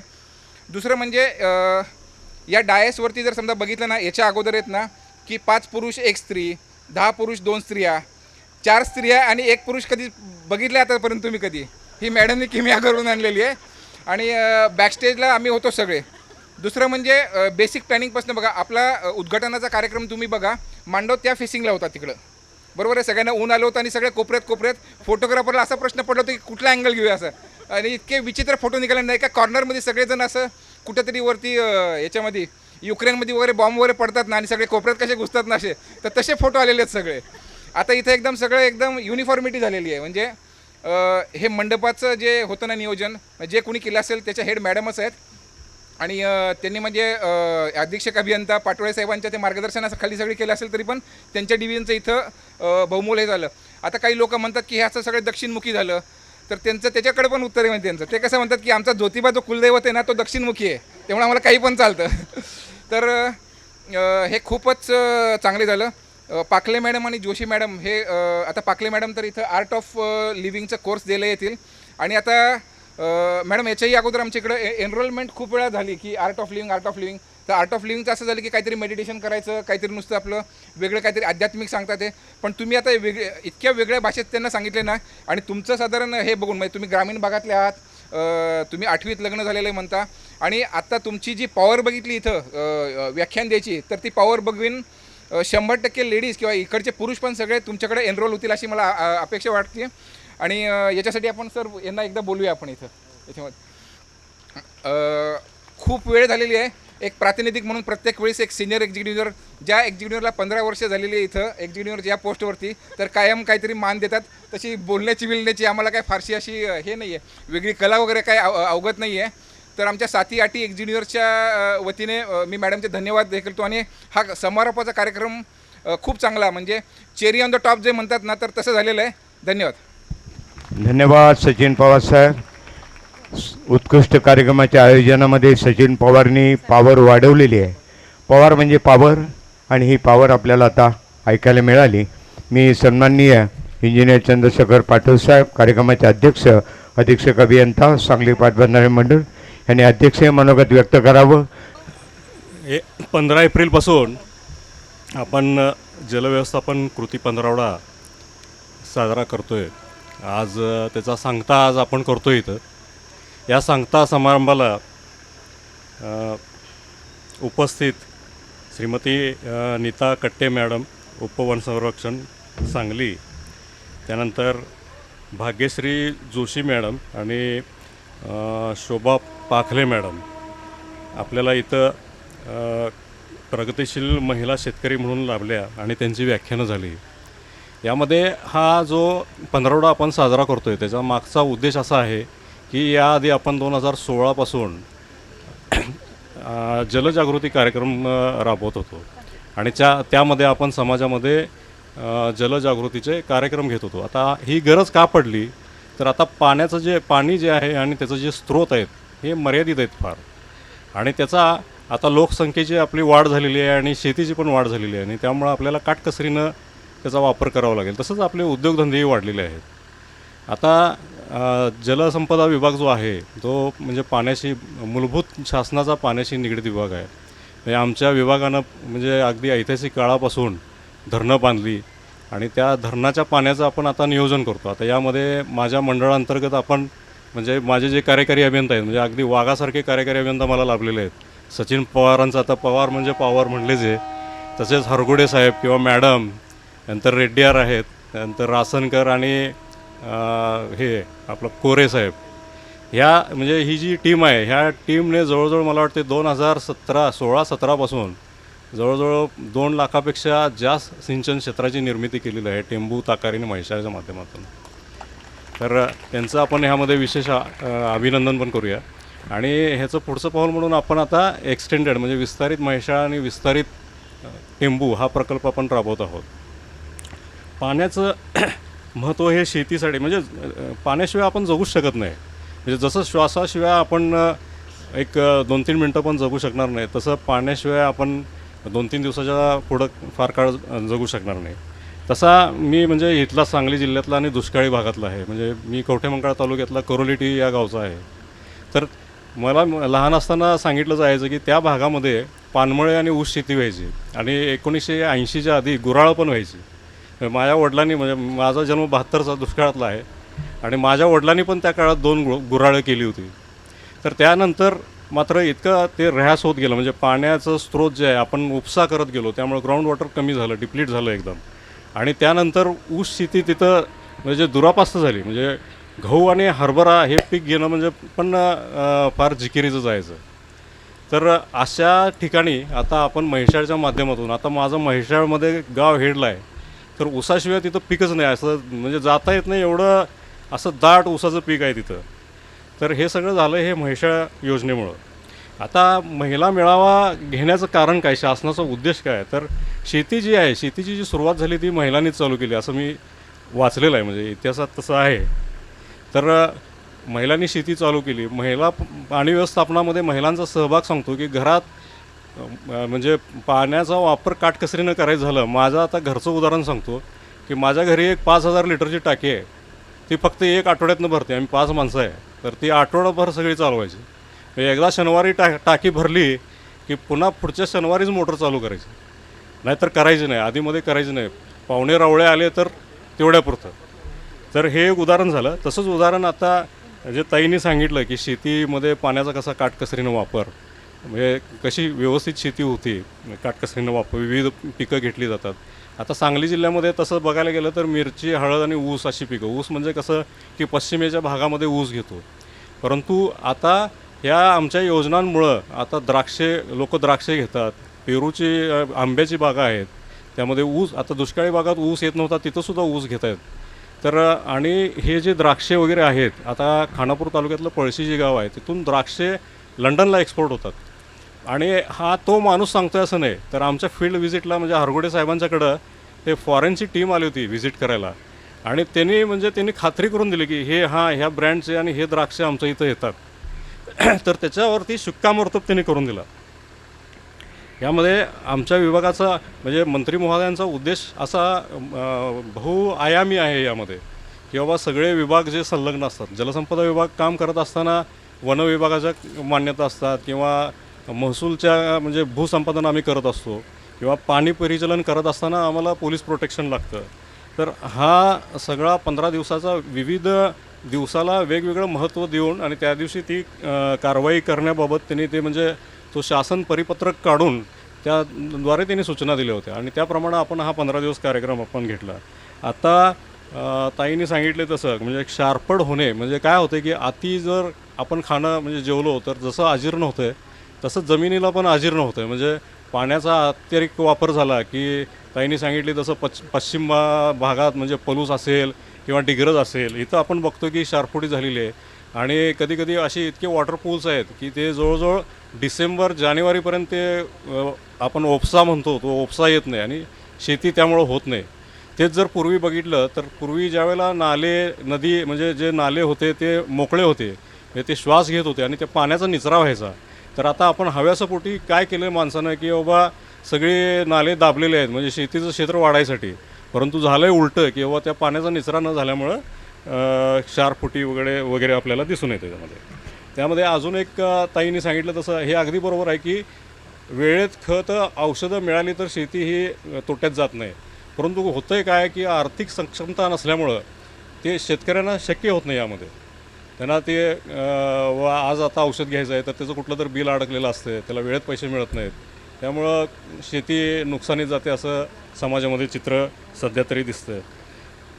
तर हा आजचा सांगता कार्यक्रम आता संपन्न होतो आहे आणि सर्वजण आपण इथं उपस्थित राहिल्याबद्दल विशेषतः महिलांची उपस्थिती बऱ्यापैकी आहे त्याबद्दल मी आभार व्यक्त करतो आणि कार्यक्रम संपल्याचं जाहीर करतो. मी पहिल्यांदा आभाराच्या आधी एक 5 महिलांना आपण खास बांबूची रोपं या ठिकाणी देणार आहोत आणि ती प्रातिनिधिक स्वरूपामध्ये 5 महिलांनी यावं आणि 5 पाहुण्यांच्या हस्ते ही रोपं या ठिकाणी प्रदान होतील आणि त्यानंतर आभार होतील. आणि आपल्यालाही या ठिकाणी मला वाटतं अल्पभार पॅकेट्स देण्यात आलेली आहेत, ती आपण घ्यायचे. एक 5 महिलांनी या, कुणी या, प्रातिनिधिक स्वरूपामध्ये या. ताई तुम्ही या. सन्माननीय आपल्या खास शोभा पाकले मॅडम, भाग्यश्री जोशी, त्याचप्रमाणे नीता कट्टे मॅडम, चंद्रशेखर पाटोळे साहेब, ज्योती देवकर मॅडम, ह्या प्रातिनिधिक स्वरूपामध्ये आज पाणी, वृक्ष, जल हाच विषय महत्त्वाचा आहे. 5 महिला या एकाच ठिकाणी मध्ये एक पाहुणे आणि एक महिला राहू दे उभे, एक देऊ नका, 5 एकदम द्या. बघा फोटो घ्या, डायस बाजूला घ्या. डायस जरा इकडे घ्या. हां, दाबून पाटील साहेबांच्याकडे द्या. डायस जरा मागे घ्या. हां, आणि एक फोटो घ्या. समोर बघा. सर्व महिलांनी ही बांबूची रोपं आहेत. ही निसर्गाची वाढ, जंगलाची वाढ व्हावी, वन संरक्षण व्हावं यासाठी प्रातिनिधिक स्वरूपामध्ये सर्वांनी दिले एक जोरदार टाळ्या वाजवून स्वागत. आणि आता ज्योती देवकर मॅडम आभार व्यक्त करतील आणि त्यानंतर आपण सर्वांनी ही रोपं घेऊन जायचे. आपल्याला प्रवेशद्वाराजवळ ती उपलब्ध होणार आहे. आजच्या कार्यक्रमाचे अध्यक्ष मान्य श्री पाटोळे साहेब, अधीक्षक अभियंता, आजच्या कार्यक्रमाच्या पाहुण्या श्रीमती कट्टे मॅडम, तसेच आपल्याला व्याख्याता लाभलेला शोभाताई व भाग्यश्रीताई यांचं सर्वात आधी मी आभार व्यक्त करते की या सगळ्यांनीच आपल्या मला वेळ दिलेला आहे. या सर्वांचे मी आभार व्यक्त करते. तसंच माझे सर्व सहकारी कार्यकारी अभियंता यांनी त्यांच्या व्यस्त कार्यक्रमातून आपल्याला इथं वेळ दिला, त्यांचंही मी इथं आभार व्यक्त करते. मित्र आणि मैत्रिणींनो, तुम्ही आज सगळेजण या समारोपाच्या कार्यक्रमासाठी अतिशय आनंदाने इथं उपस्थित आहात आणि बराच वेळ चाललेल्या आपल्या 2-2.5 तासाच्या कार्यक्रमाला सुद्धा कोणीही न हलता अतिशय शांत चित्ताने आपण पूर्ण कार्यक्रम ऐकला आणि त्याचा आनंदही घेतला आणि आत्मसातही केलं. त्याबद्दल मी आपलेही आभार मानते. आणि कधी शेवट असा नसतो, पण या कार्यक्रमाचं संयोजन अतिशय कमी वेळात ज्या माझ्या सांगली पाटबंधारे विभागाने केलं, विशेषतः प्रदीप पाटील, कुकडे बापू असतील, श्वेता असेल, प्रीती असेल, अभय असेल, सगळ्या माझ्या टीमनी त्यांची नावं घेणं उरलं तर मग त्याला म्हणजे मला माफी मागावी लागेल, कारण माझ्या अधिकाऱ्यापासून शिपायापर्यंतचा सर्व वर्ग, अगदी मी आजच म्हणत नाही पण 15 दिवसात अगदी कार्यकारी अभियंतापासून शिपायापर्यंत ज्यांनी अगदी वाहन चालकापर्यंत ज्यांनी या कार्यक्रमात आपलं योगदान दिलं त्या सर्वांचे मी इथं आभार व्यक्त करते. तसंच आज आपले अँकर श्री निवेदक श्री कडणे साहेब, हे सुद्धा त्यांच्याही व्यस्त कार्यक्रमातनं आज त्यांनी आपल्याला वेळ दिला, त्यांचेही मी इथं आभार मानते. आज जर आपण पाहत असाल तर इको फ्रेंडली कार्यक्रम घ्यायचा अतिशय कटाक्षाने प्रयत्न केला. कुठेही प्लास्टिकच्या पाण्याचा बाटलीचा वापर केला नाही. महिला बचत गटाच्या महिलांना प्रोत्साहन देण्यासाठी आपण वृक्ष किंवा पुस्तकं जे देतो, बुके देतो, त्याच्याऐवजी आपण उन्हाळी कामाचे काही खाद्यपदार्थांचे त्यांचेच पदार्थ आपण भेट म्हणून दिली. तसंच आपण शासनाचा एक स्तुत्य उपक्रम आहे बांबू लागवड, आणि आज मी सामाजिक वनीकरणाच्या साहेबांनाही सुद्धा इथं ते नसले तरी आभार मानेन की माझ्या एका फोनवर त्यांनी मला 200 झाडं तातडीने लिंगनूरमधून उपलब्ध करून दिली. मी त्यांचे इथं आभार मानेन. आणि तो उपक्रम जाताना प्रत्येकाने बांबूचं झाड घेऊन जावा आणि नक्की ते झाड लावा. आपल्या शासनाचा जरी असला तर तो अतिशय स्तुत्य उपक्रम आहे आणि त्यानिमित्ताने आज म्हणजे पर्यावरण जपण्याचा सुद्धा एक संदेश आपण यामधून सगळ्यांना दिलेला आहे. या कार्यक्रमासाठी जे समोर असतील, बॅकस्टेज असतील, जे अनपेक्षितपणे काही राहून गेले असतील कोणाच्या अनावधानाने नावं, त्या सर्वांचे मी इथं आभार मानते आणि कार्यक्रम संपला जाहीर करते. धन्यवाद. धन्यवाद. अत्यंत सुंदर आभार व्यक्त केल्याबद्दल ज्योती देव